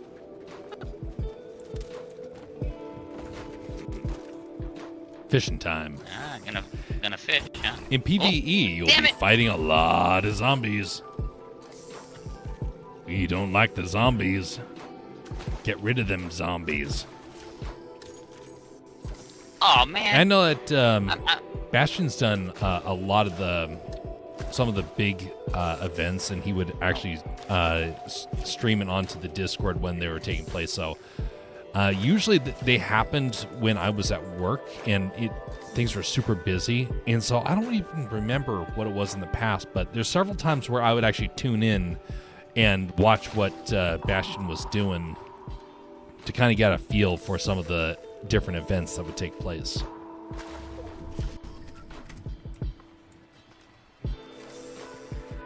Oh, that also reminds me when we saw the when you're shown the Five Nights at Freddy's there, Bastion. I've still not seen the second one. He's a big Five Nights at Freddy's connoisseur. Cool. Knows all the ins and outs of the story. It took took me a few casts to realize I'm standing too close to the shore, so that when I reeled stuff in, it was the stuff that I reeled in was floating down the river. Oh. I mean, at least it wasn't being taken by a bear. What the heck is that freak? That was a terrifying skin. Pigman.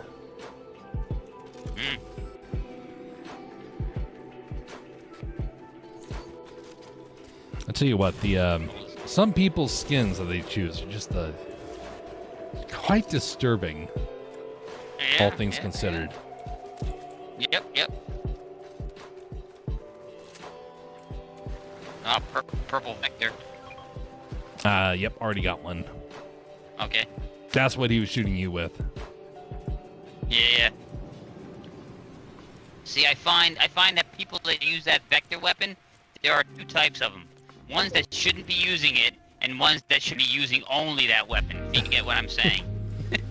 They're either really bad with it, or they're so accurate that you have no shot against them. I know that there was a time, I don't remember which one of the snipers they had, but it was during Chapter 4, and I got really good with... No, Chapter 4, Chapter 3, I don't remember. But I got really good with the sniper. And there was... oh, golly. A lot of really memorable shots that took place. Just because people were hopping all over the place, and the best ones were when you missed, and someone jumped right into the path of where you shot.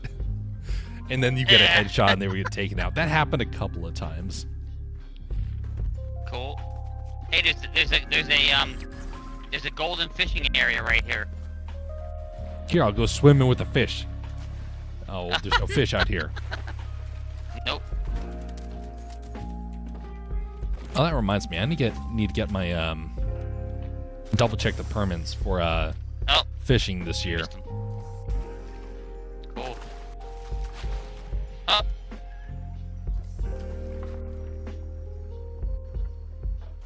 What the heck? Wait, what? I pulled nothing in.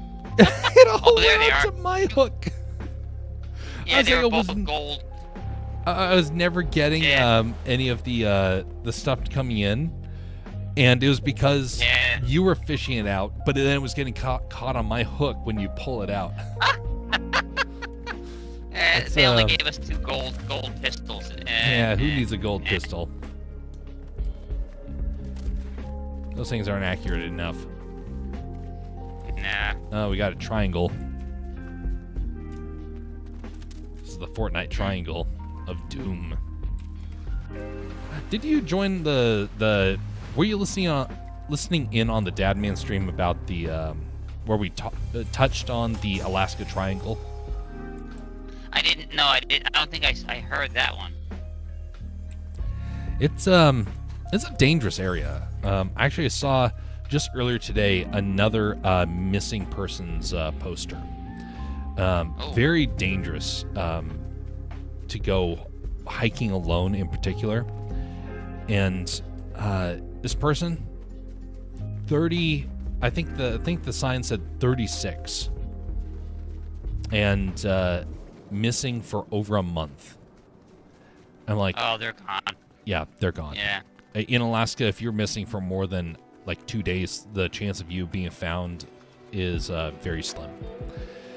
I actually know 2 people that got stranded, unable to get back to town, and they could see the town. Ooh. And so then they had to have emergency personnel go out to them. And so that sort of stuff does happen far more often than people like to think. So whenever I hear people say like, oh, I'm just taking a daily hike up the mountain, I'm like, you better be going prepared. Double check that you have an emergency radio, that not a cell phone, a radio that you can contact someone with, because if you fall and break your leg, who's going to know? Yeah. What if a bear finds you? Who's going to know? Yep.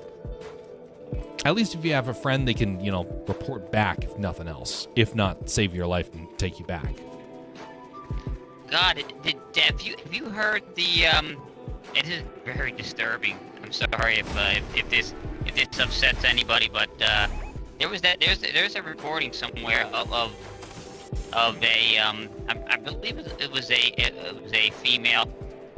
She was out in the wilderness and got attacked by a bear. Now she had a cell phone, so she was able to call.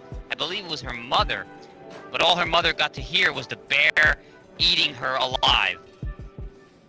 Yeah, it's I'm like that is just, oh God, that must, I cannot imagine the feeling of utter helplessness as a relative is being, attacked and you can't do anything.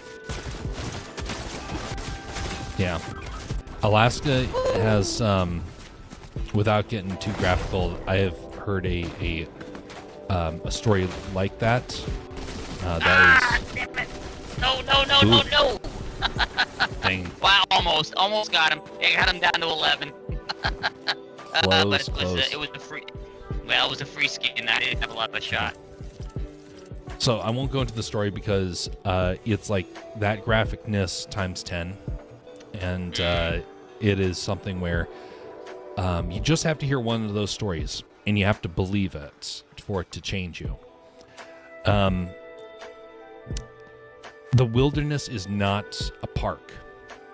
No. And what's more, the people that say they would choose a bear, they don't understand the wilderness. They don't understand bears.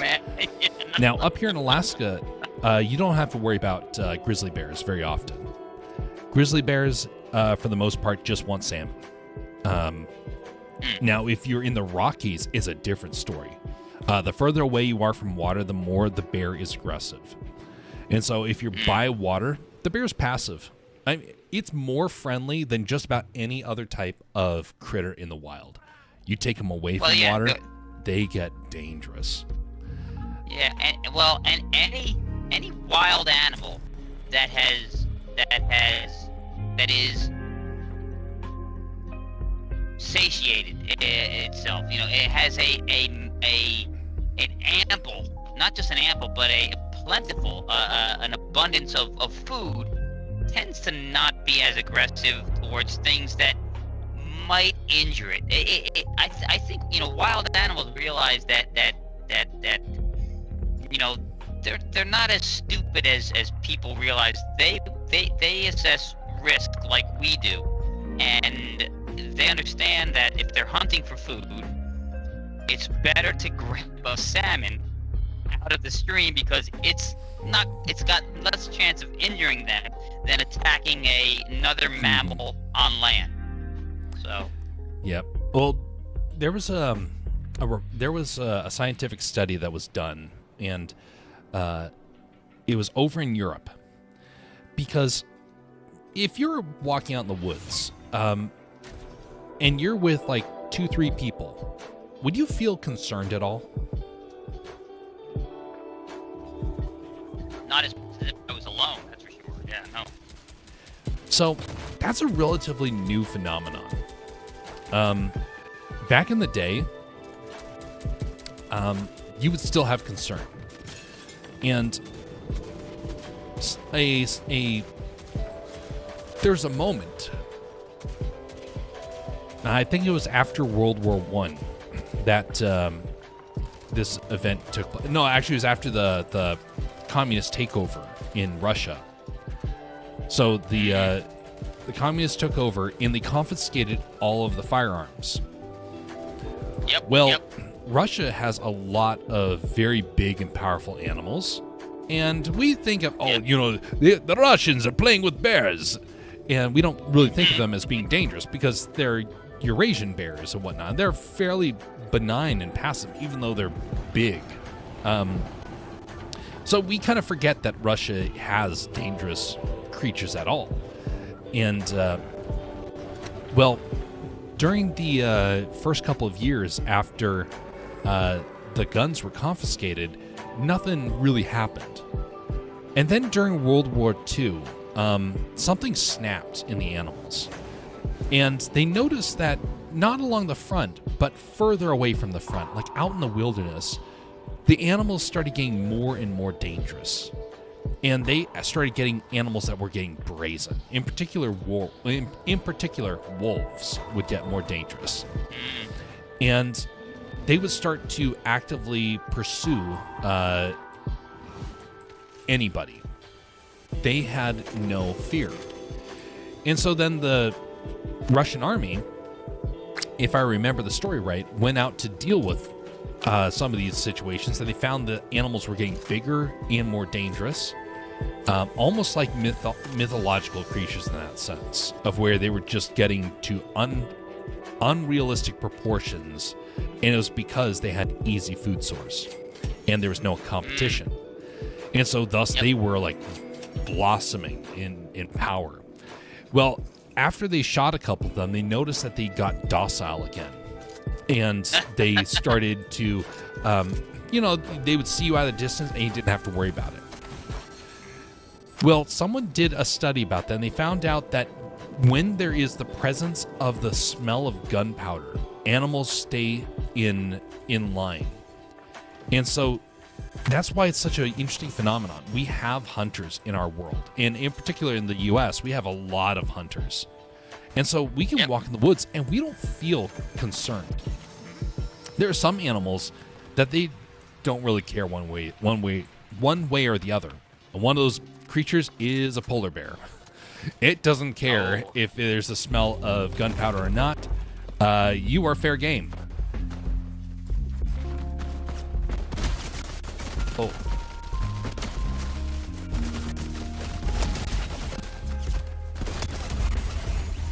Anonymous? Yeah, so you're fair game to them. That should not be allowed either. So pizza. Oh, wonderful. And so the polar bear you do have to worry about in that sense. But normal bears, if they smell gunpowder, they will act, and they have seen smelled one of their another bear that has been wounded, that will trigger them. There's only one creature that doesn't seem to learn from when their numbers get shot or road killed, and that is deer. But yeah. everything I else thought you were learns. going to say the honey badger, but the honey badger doesn't give a shit. So fun fact: what eats a honey badger? Another honey badger? I found don't know. this interesting. They're a badass creature. All I know is they don't care, man. They really just don't care. Yeah. Leopards. Oh, hang on. Leopards, really? Leopards actively hunt honey badgers. Lions will hunt them, but they mostly just view them as a way to play. And so if you look at them, they're never like snarling and like slashing at them. They're usually like going up and pawing it in footage. And they have to find like the one image of a honey badger charging at a lion and say, oh, look, it's scaring the lion. No, the lion was looking for a toy. And it found a toy, and the toy was fighting back. But then you get a leopard who actively hunts this, and the honey badger is right there. And suddenly you see this leopard pounce, and honey badger is dead. But the internet doesn't think about that a whole lot. And so we hear the jokes about it, and we forget it is part of that African food web as well. Oh yeah, no, I don't believe that the honey badger is invulnerable. I just think the honey badger just it's there's always every group of friends has that one slightly off person that will they're the person that's like, hey, it would be so cool if somebody did this insane thing. Well, that's the honey badger in every group. Yes. So. Indeed. Yeah, there was I actually knew somebody who and that's why I said it was a fun fact, because there was actually somebody I knew who when the honey badger stories first came out, they're like, oh, they like baffle everybody. Oh, they're like this miracle animal, incredible. And I said, did Did you stop to ask that maybe there might be more to that creature, and maybe it's not the this uber badass creature that everybody keeps talking about? He's like, no, it's obviously the scientists all say that. What scientists?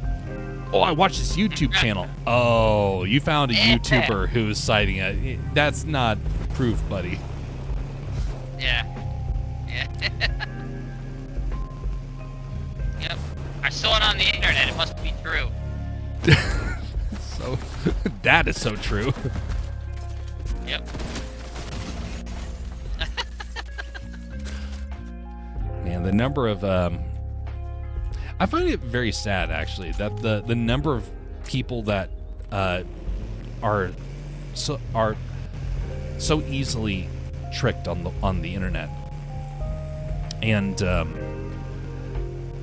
there are whole channels dedicated to the deception of this generation, and I find that fascinating. Because did you ever watch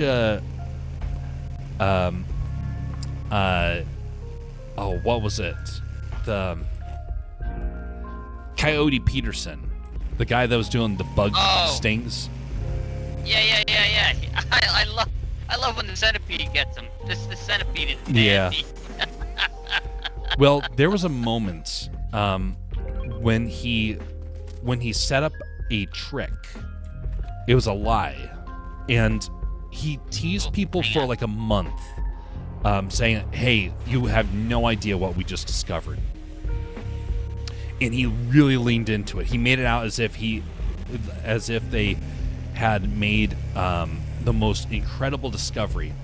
And this was just after he had done his Sting Index, and he said that the Sting Index was off, and so he updated it with his own.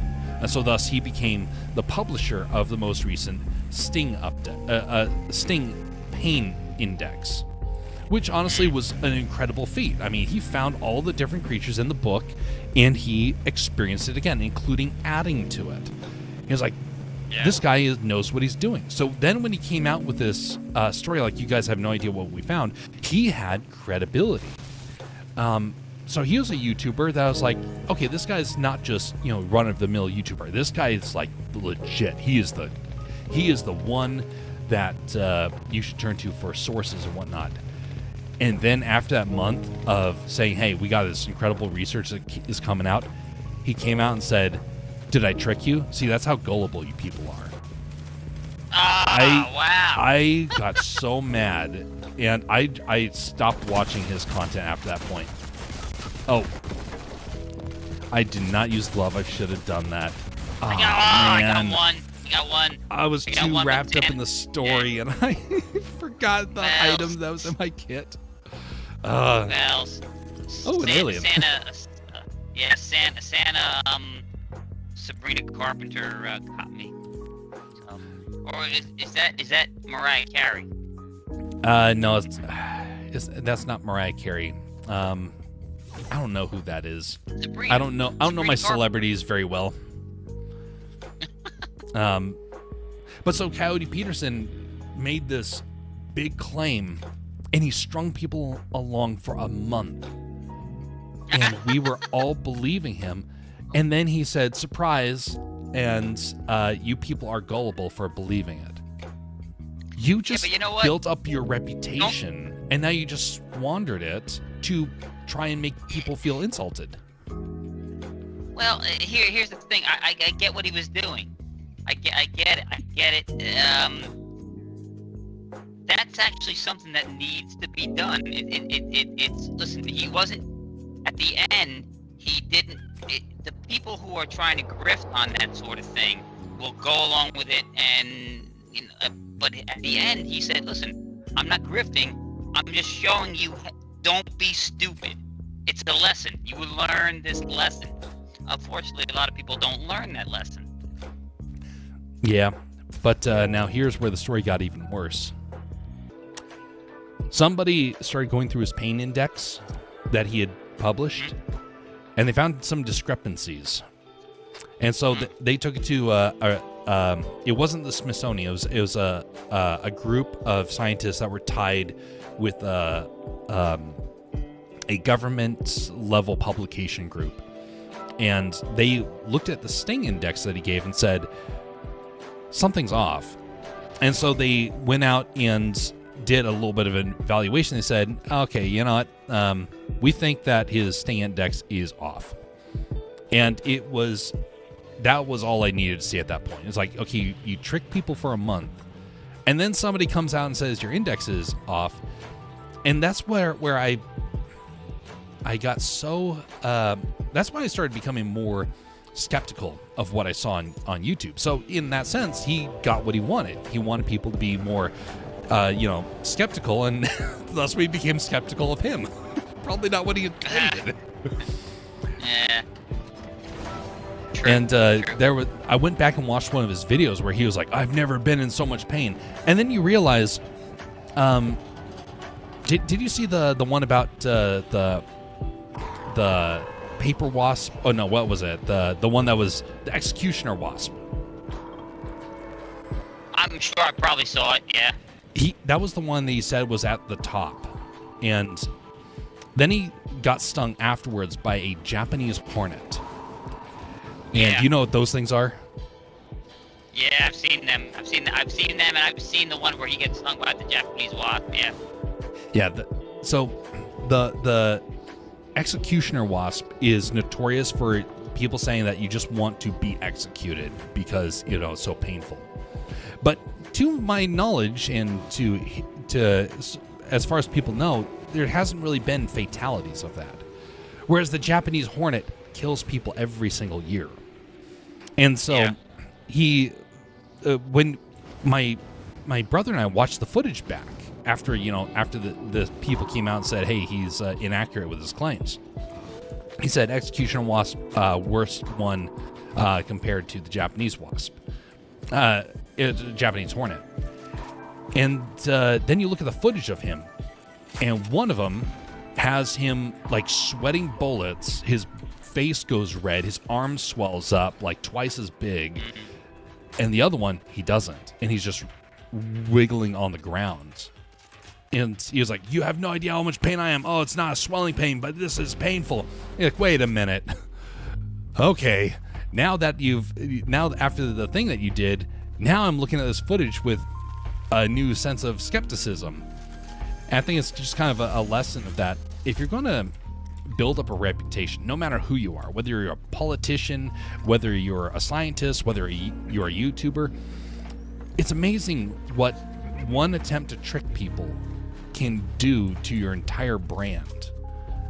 And sure, he may have been accurate, but there suddenly became enough doubt and enough discrepancies to where you can't, in good faith, believe it anymore. I just see that with a lot of channels. They'll build it up and then they'll trick people, and somehow they act like they're trying to help folks.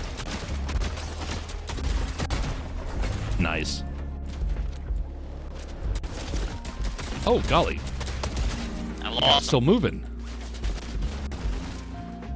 Your buddy's here.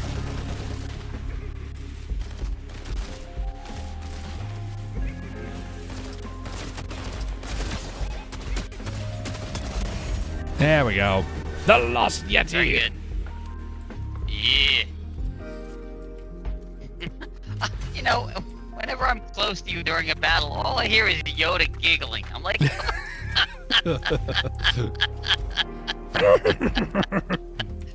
all I hear is, I'm fighting, and all I hear is, I'm like,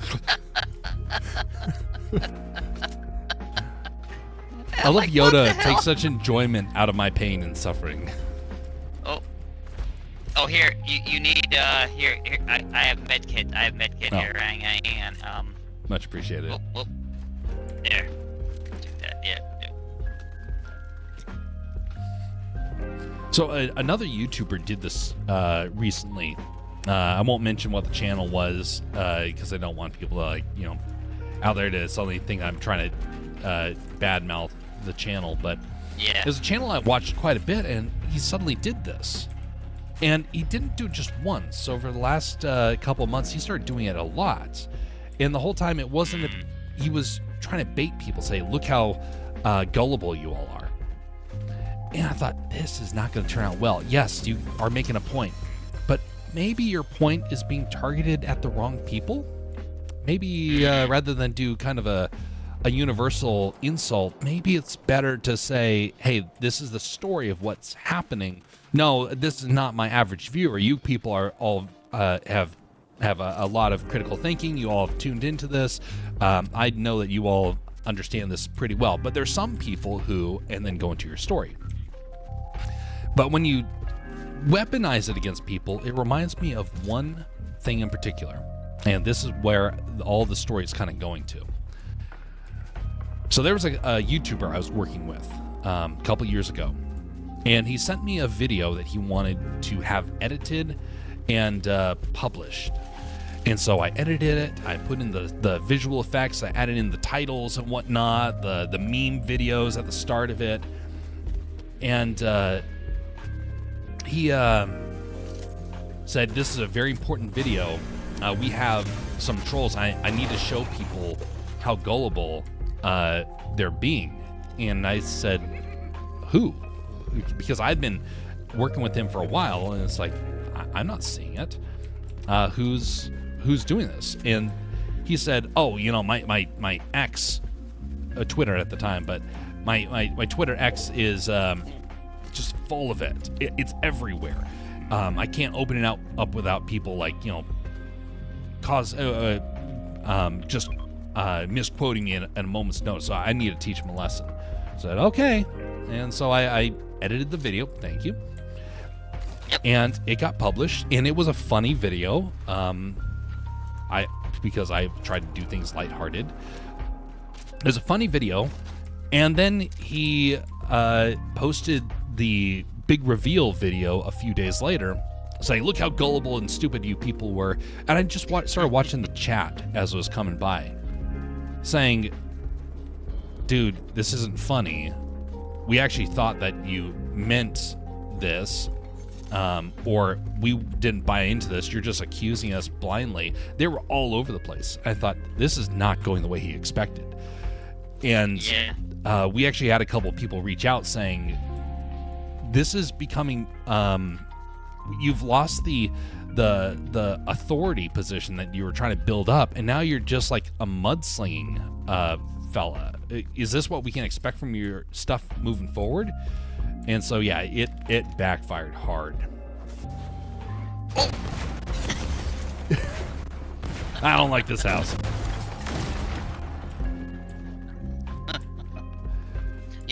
No. Listen,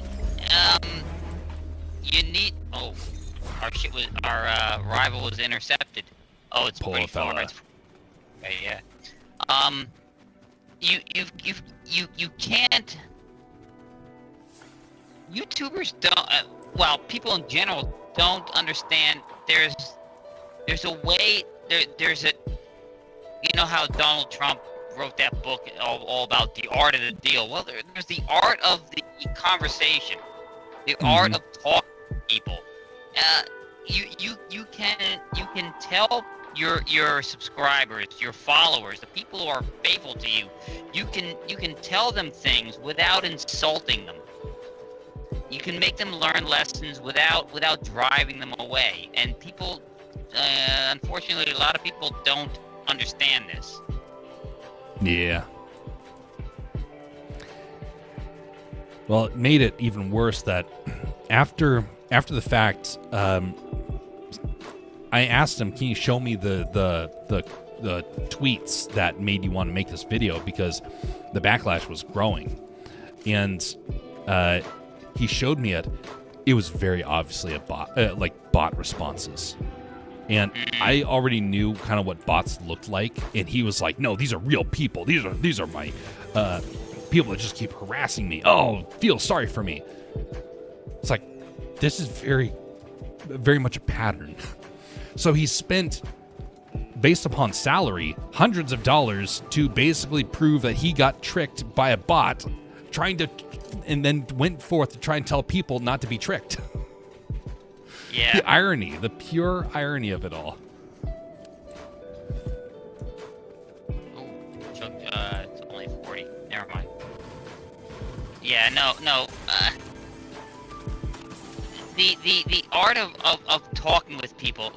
Listen, I've learned a long time ago that when you're arguing, especially when you're arguing with people, the best the best way to handle things is using this dynamic. The stronger your position, the more you are winning, the more you have to give your opponent a saving face sort of option to get out. Otherwise, they're just going to dig in, and you're never going to get anywhere. You're not going to win the person over. If you give them a way out honorably, they may take that. That is indeed very true. There's been a couple of folks where that has happened, so yeah, I can definitely relate. Yep. It's one of the reasons why I love Eastern philosophy, Japanese philosophy, that whole idea of saving face. People say, well, that just makes for toxic, interaction. No. You need to allow the other person to get out honorably. It's not always about you. It's not about you, owning the person. It's about winning the conversation. It's about gaining the other person over to your side. 'Tis true. Oh, that's a NPC, yeah. Oh. Woo. I can't get a beat hit on. hard. Never mind. Pull him back. The guy's got a sniper, and he knows how to use it. Yep.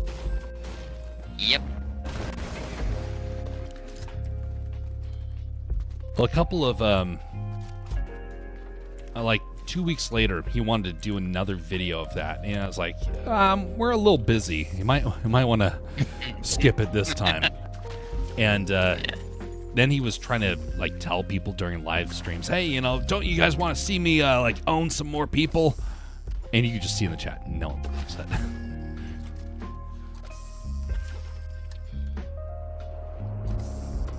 But it never ceases to amaze me how many people will do that exact same pattern, and they won't understand the art of the conversation or the ability to give people a way out honorably. Yep, it's huge. I cannot emphasize this enough. That especially the more and like I said, the biggest dynamic is the stronger your position, the more you're winning the conversation, the more imperative it is that you need to give the other person a way to get out without destroying them completely.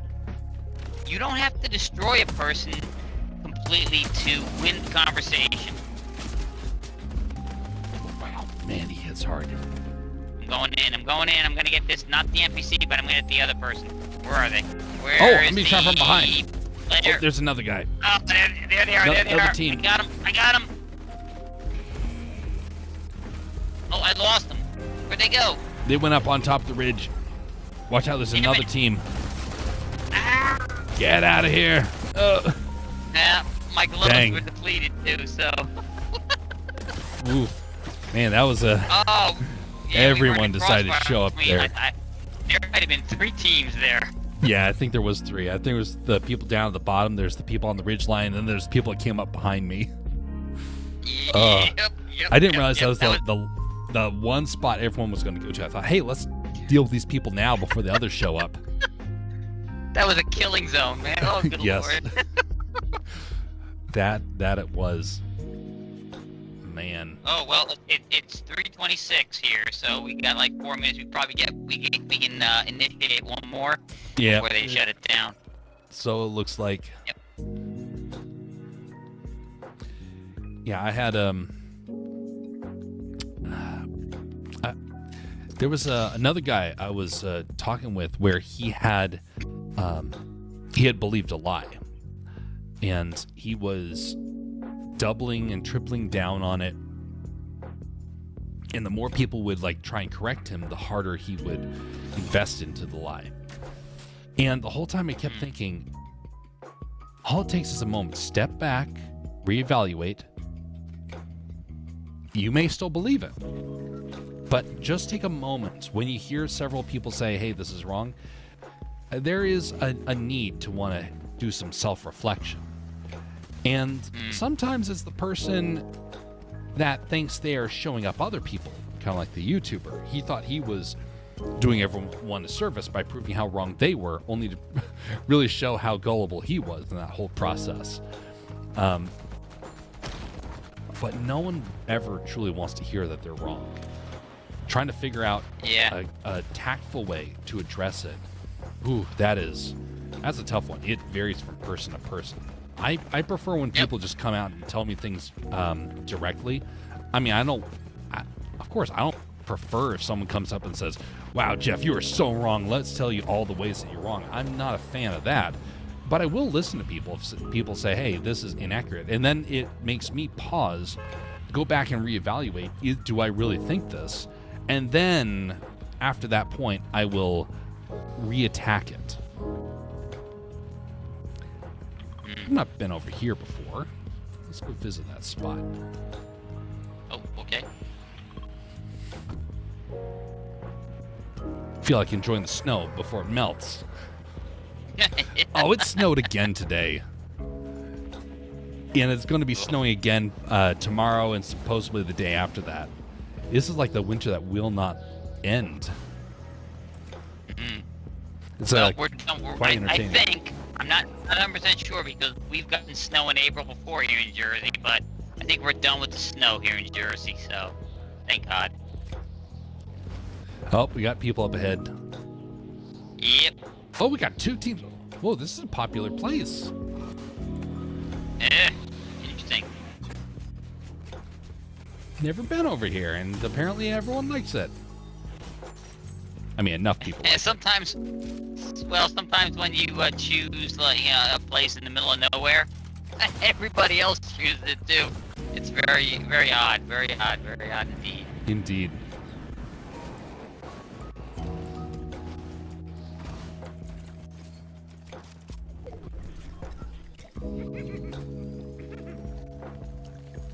Found a lot of chests here.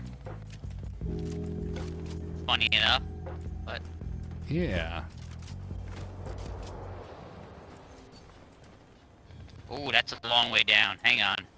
Oh, God. Trying to get over to where you're at, but it's like the mule from the Lord of the Rings. I can't find a way down. There it is. All right. So I noticed there's this sweet spot when people are jumping towards you, and you can use the shotgun and get a guaranteed critical hit on them. I don't know if you've seen this, but I've started noticing this as of late, where if someone dives in and they're trying to shoot you point blank range, like, oh, I got a shotgun. If you position yourself in just the right way, they will get caught on your shooting arm. And the way that the game operates, that immediately lines up with where your targeting system is. And so you get an immediate kill. Yeah. Oh, you've already got one. Yeah, I found a purple one. Yep. So I do find it kind of ironic. Actually, I want to upgrade this. No. See, it's the whole bot thing. Bots will be programmed to do a certain tactic. Like for a while it was the jumping, then it was the backing up while shooting. They change it every time that the players, get wise to it and adapt to it. So. Yep. Oh, there's another strategy maybe you've noticed. I noticed this back in Chapter 3, and I completely forgot about it until just the other day. If you flick your weapon, it will actually increase the chances of you hitting the player. I don't know why. I think what it has to do is that when you're up against someone, you do a flick upwards, it's spreading the shot. And so I have noticed that happens, And a lot of times it happens by accident.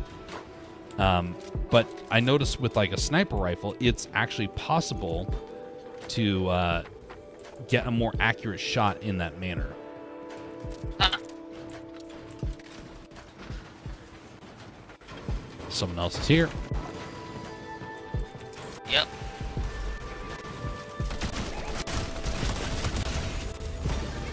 Yeah. That was our rival. Nice. Yeah, getting the rest of the shield here. All right, there we go. Yeah. Oh, I forgot to do that. I ran it. Oh well, it's all right. It's all good. I got some 50s, so I'll drink this one. Oh. 2 sniper rifles. Don't need it. Yeah. Where's the board? There it is.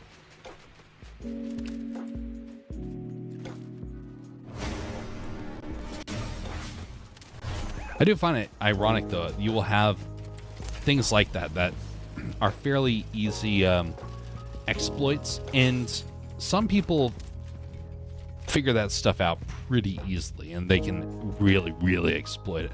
And other times you're like, Yep. oh, look, I found out that, hey, if you flick it a little bit, it gets you a better chance of hitting.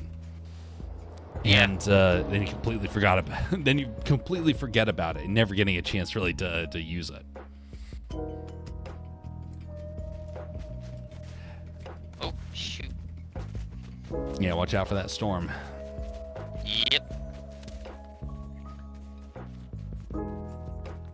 Oh, how do I get up there? Oh God, there's a. It's in the storm now, but I gotta get up there. All right, I have a way to get down to you if you need it, and I got the means out. Ooh, the storm is going fast. Indeed.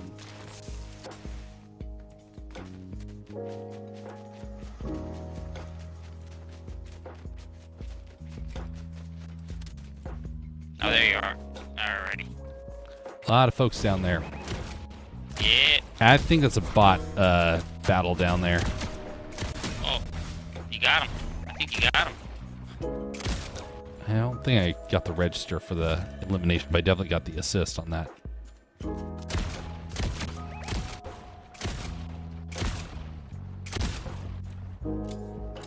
Oh, I'm all out of shot. Boo-hoo. What do you need? The sniper? Sniper ammo. Oh, whoa, whoa, whoa, There you whoa. go. Oh, Dang, that guy hit hard. here. There you go. Careful. Thank you. Yep. I'm gonna close the distance if I can. Nope, I can't.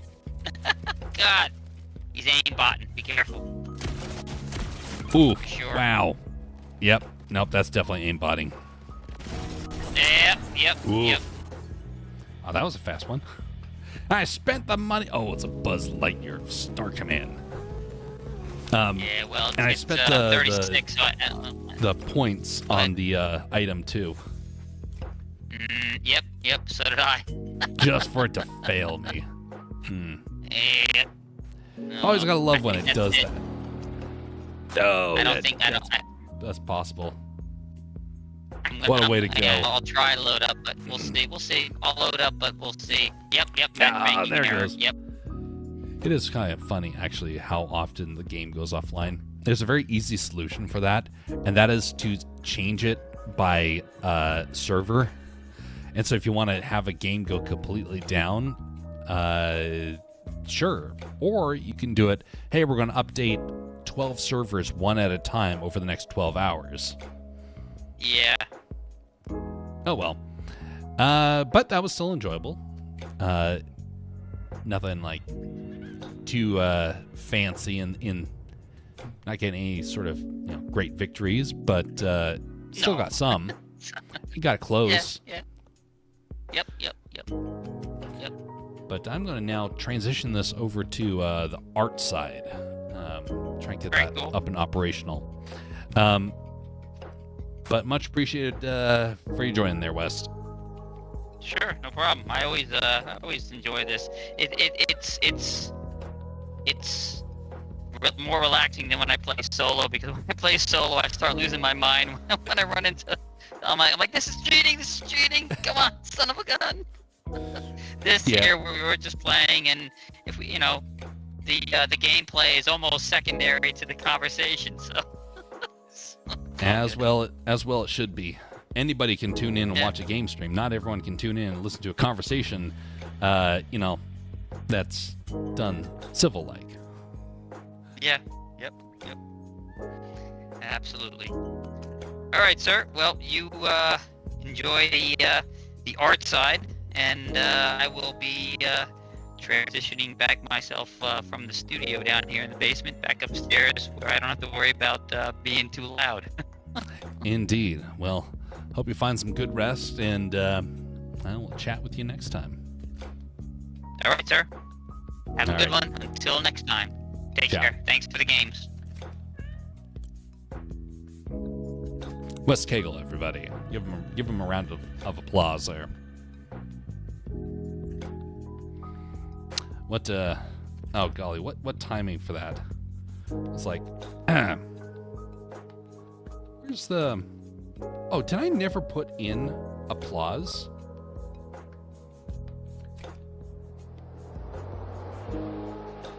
I need to do that.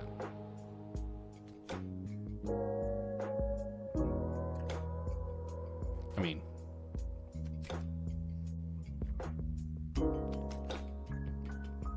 not super important, but be a better sound effect to have than this.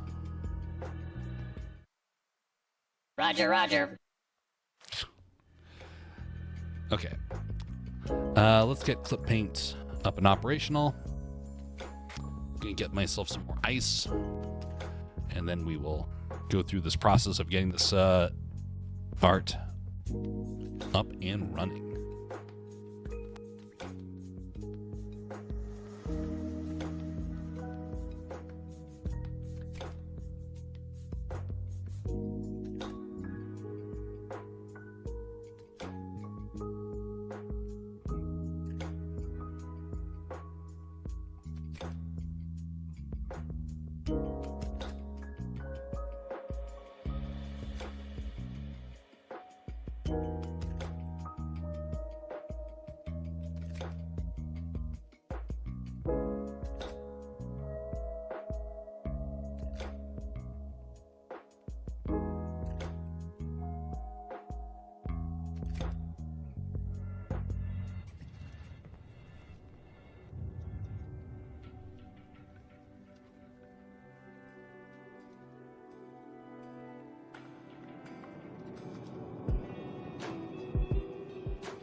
Okay, I'm going to start off just by doing some practice here.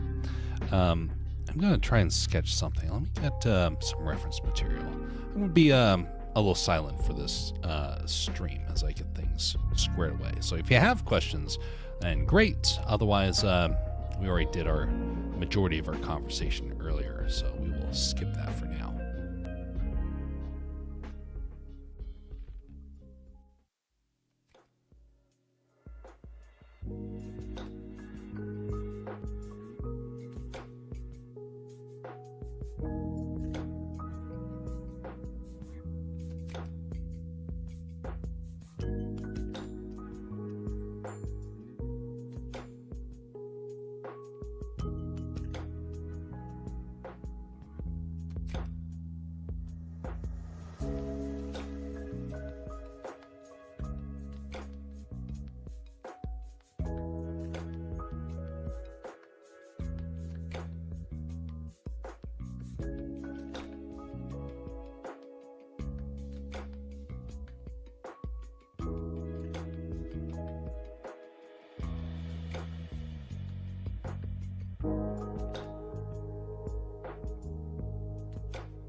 Well, that's actually kind of cool.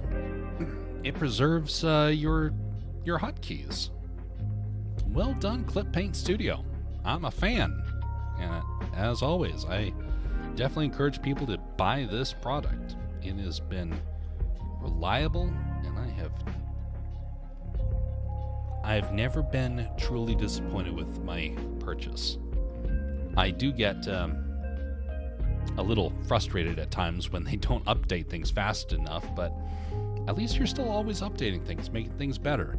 Adobe does not, so I give it a pass.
You know, there's a situation that's been unfolding in the country the last couple of days. It has to do with the rise of the anti-AI group.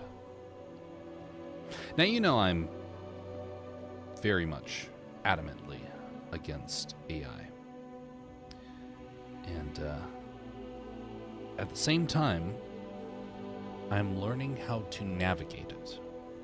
Not because I'm trying to use it as a replacement, nor am I trying to view it as a useful tool like everybody else is arguing. But I realize it's important to become familiar with a tool that is threatening others, threatening their livelihood, helping them to understand the dangers, learning about it yourself so you can speak wisely about it.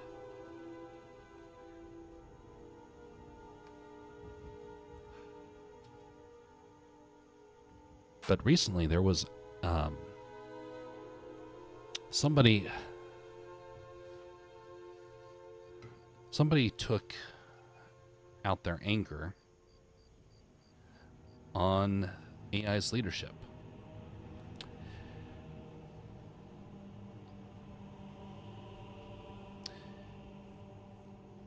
Rather than say yay or nay to what happened or what they tried to do, I more want to address it from a sense of civility and wisdom. Because I think there's more going on, and it is deeply troubling what is taking place, but not for what the news wants you to think.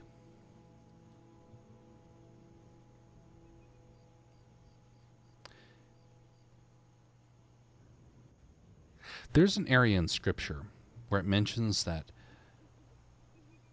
horrible things are going to befall the world.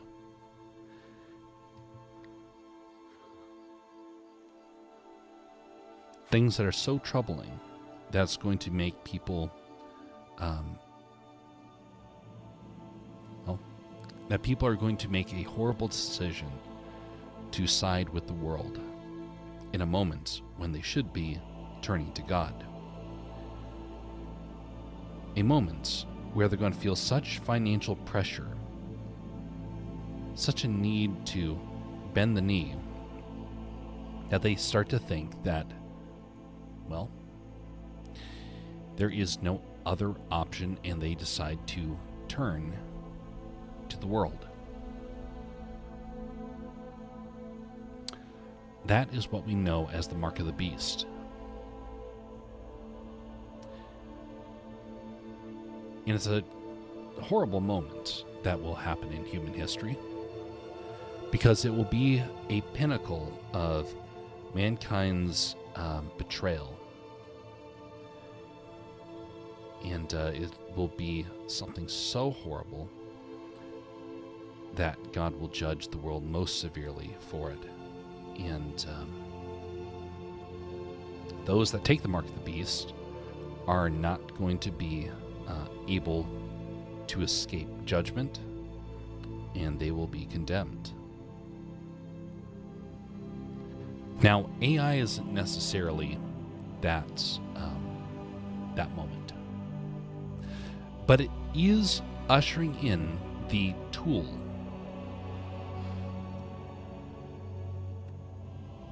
that will make it possible. It's ushering the moment where it will have the ability to exercise complete and total domination over mankind, ruled by a very evil ruler.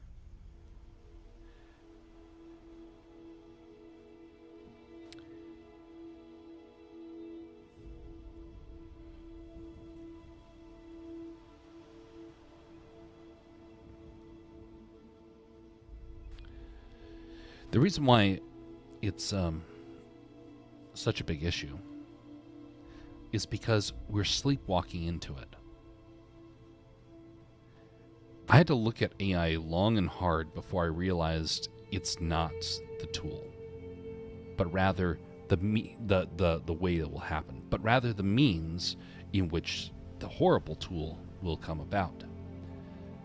And there's a lot of bad things that are going to come about as a result of AI, but it's not the demonic thing that we were told to watch out for.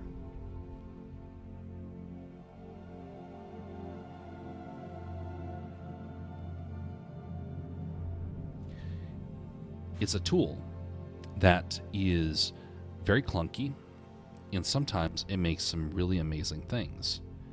But it's actually making things based upon what someone else made.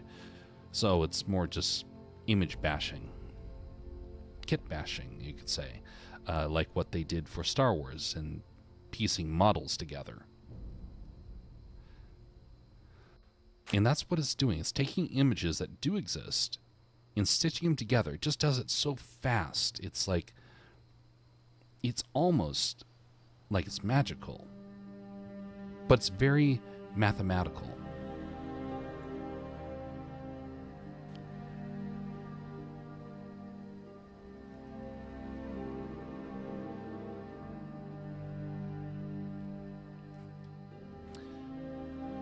So how does it go from being a tool to being something that can be used for evil? Will that happen, or is that just a bunch of people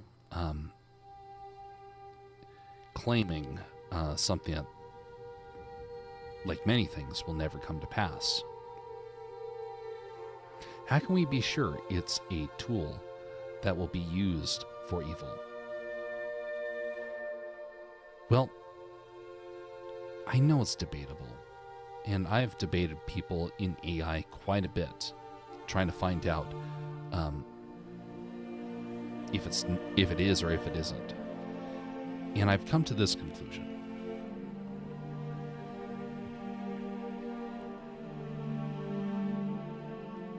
It is a horrible gateway tool,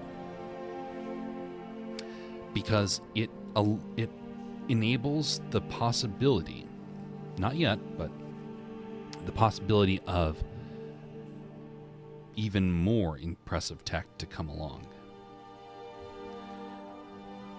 I've heard people theorize that it's not the AI that you have to fear. It's when you do human AI integration. Now, if you're someone like me, then it starts sounding like the goalpost keeps moving. Where is that point of no return? When does it become this horrible thing that everybody has been predicting? I think that's the point. I think it's designed to come along so slowly and so secretively that we don't realize it until it's already here. Now, if you're the devil and you want people to do something that's so terrible that they lose their salvation, how better to do it than have a tool that can deceive people and that gets integrated into that person, denying them the autonomy to repent. Now, I'm not saying that's what it will be, but over the last couple of years, especially the last couple of months, as I've been watching this technology develop, I'm seeing this as being a possibility. I'm seeing how easy people are to manipulate, and realizing it wouldn't take much. Now, can you use AI as a tool? Yes, I do believe that it is possible, that you can just use it as a tool. But that's not what the elites are trying to do with it. And that's where I know what the common man is trying to do with it. I know the ways that they hope to use it, but I also see how people at the top want to use it. And I can't help but see a difference of opinions, a difference of views, a difference of values. And if the common man has their way, well, then sure, it's just a tool. I mean, it'll rob people of jobs, but it's just a tool.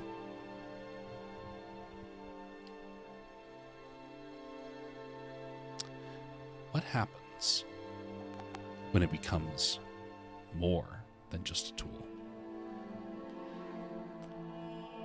What happens when it becomes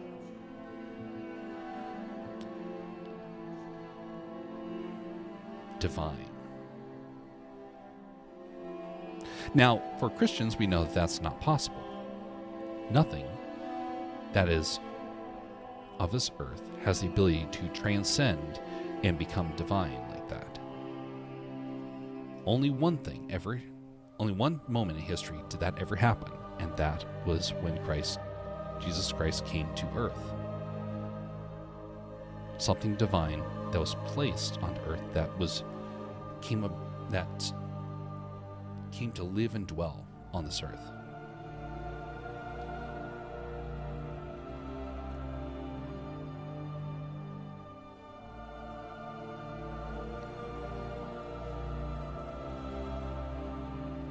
But there's many people in the industry that are claiming that somehow AI is going to transcend, that it will become a deity.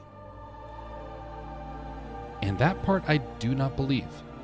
But now think about it back to the thought about the mark of the beast. Could that be what it's referring to?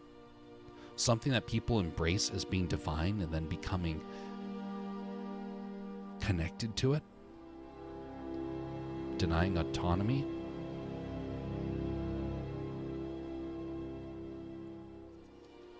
Boy, it does sound like that's possible. Maybe not probable, but man, does it sound possible. And I think the closer we get to that moment of where AI will start to take over like that, or whenever the mark of the beast comes about, regardless of how that forms, I think it will become so obvious, because I don't believe that we're going to be allowed to necessarily, if we are staying vigilant, I don't think we'll be deceived. Now, if we're not vigilant, I think we will just deny everything and say, no, it never happens. Don't worry, it's fine.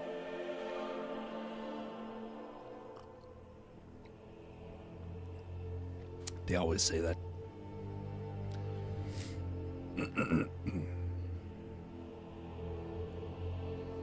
They always say that, oh, nothing ever changes, nothing ever.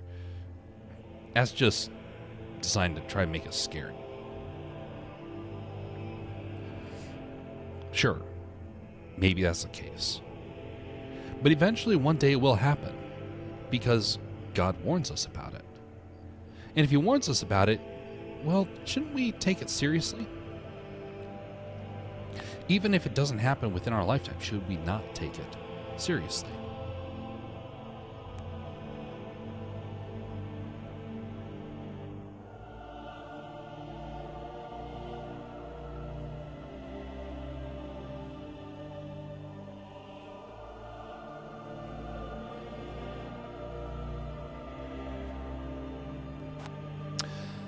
I once saw a study that was done.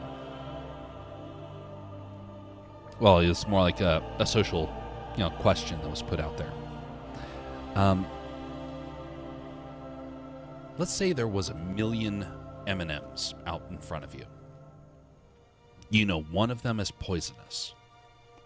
So poisonous, the moment you eat it, it will taste like any other one. But after a while, you'll suddenly realize it was the poison one, and there's no chance to come back from it. Most people look at that 1 million Skittles and say, not risking it. But what if you, M&Ms, candy, little tiny candy. But what if every M&M had the ability to make you richer. Oh, yeah, sure, there's one that will guaranteed kill you. But there's every other one has a much higher chance of making you ultra rich. The moment that you say that, there's a lot of people that will bite into it and say, yeah, okay, I'll take a handful of these things. And they just chomp down on it. Given a little time, you'll start to see something else happen.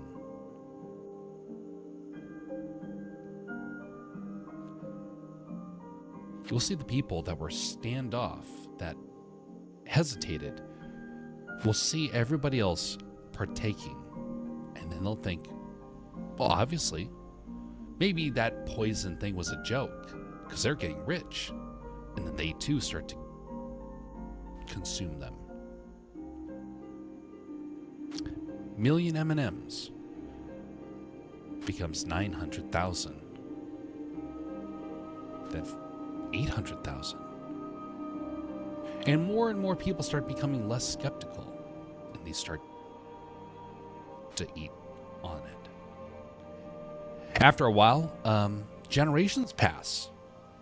People like go to this mountain of M&Ms. And then one day, someone comes along and says, wait a minute, there was a warning given about these M&Ms. There's one that's poisonous. And they look at it again, and it's not just poisonous. It's like infectious. And it will harm everybody, not just them. It's like, wait a minute. We've been misunderstanding this. This thing's like dangerous. And no one stops. They say, oh yeah, they've been saying that for a long time. Don't believe it. And the people that have the concern hold back. But it's even so. Some of them still see him eating it. It's like, maybe it's all a lie. And so they keep partaking. Suddenly they're down to 1,000 M&Ms left.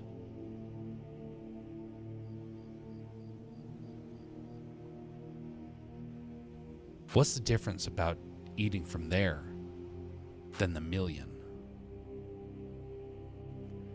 Your chance of finding the poison one. It's not the question of, was it all a lie? The question is, did you look at other people delighting in it and just assume that it was, and just assume it was a lie? Because if it is indeed real, which I believe it is, then your chances are running out. And every time you bite from it, there is a chance of success and a growing chance that you will be the one to cross that line.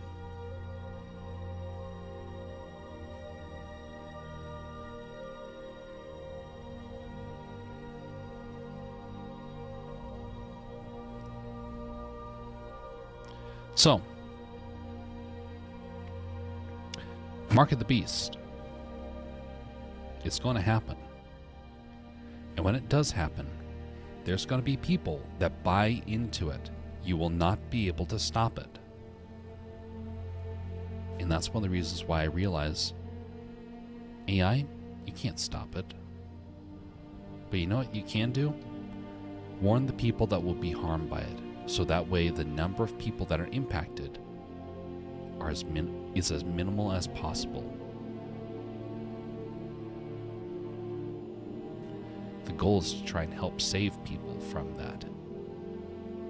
Not to try and partake, not to try and get rich, but to say, hey, we got a problem. And to try and help people to understand. That's why I think that the Mark of the Beast is getting very close to happening.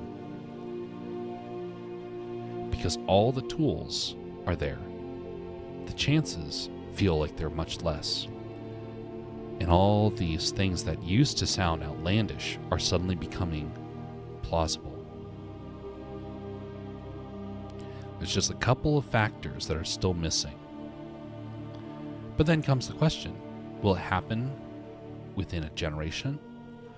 Or will all the pieces be there and it will be generations until it happens?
Well, we're going to be calling it here.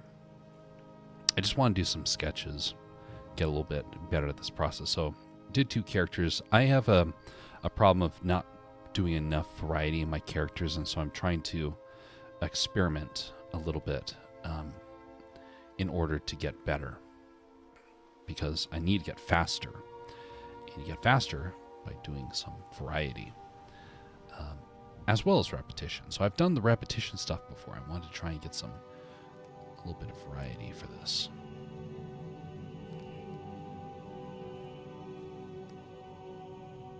Well, we're going to be calling it here. Maybe we'll be back tomorrow. Don't know. But anyway, thanks folks for stopping by. If you found anything of merit, give a thumbs up. And if you didn't like it, feel free to give a thumbs down. I'm good either way. And I appreciate the time that you spent here all the same. Until then, folks, until next time, have a very pleasant evening or morning, wherever you are. Just a reminder to one and all, be civil to one another. And we will see you next time, whenever that is.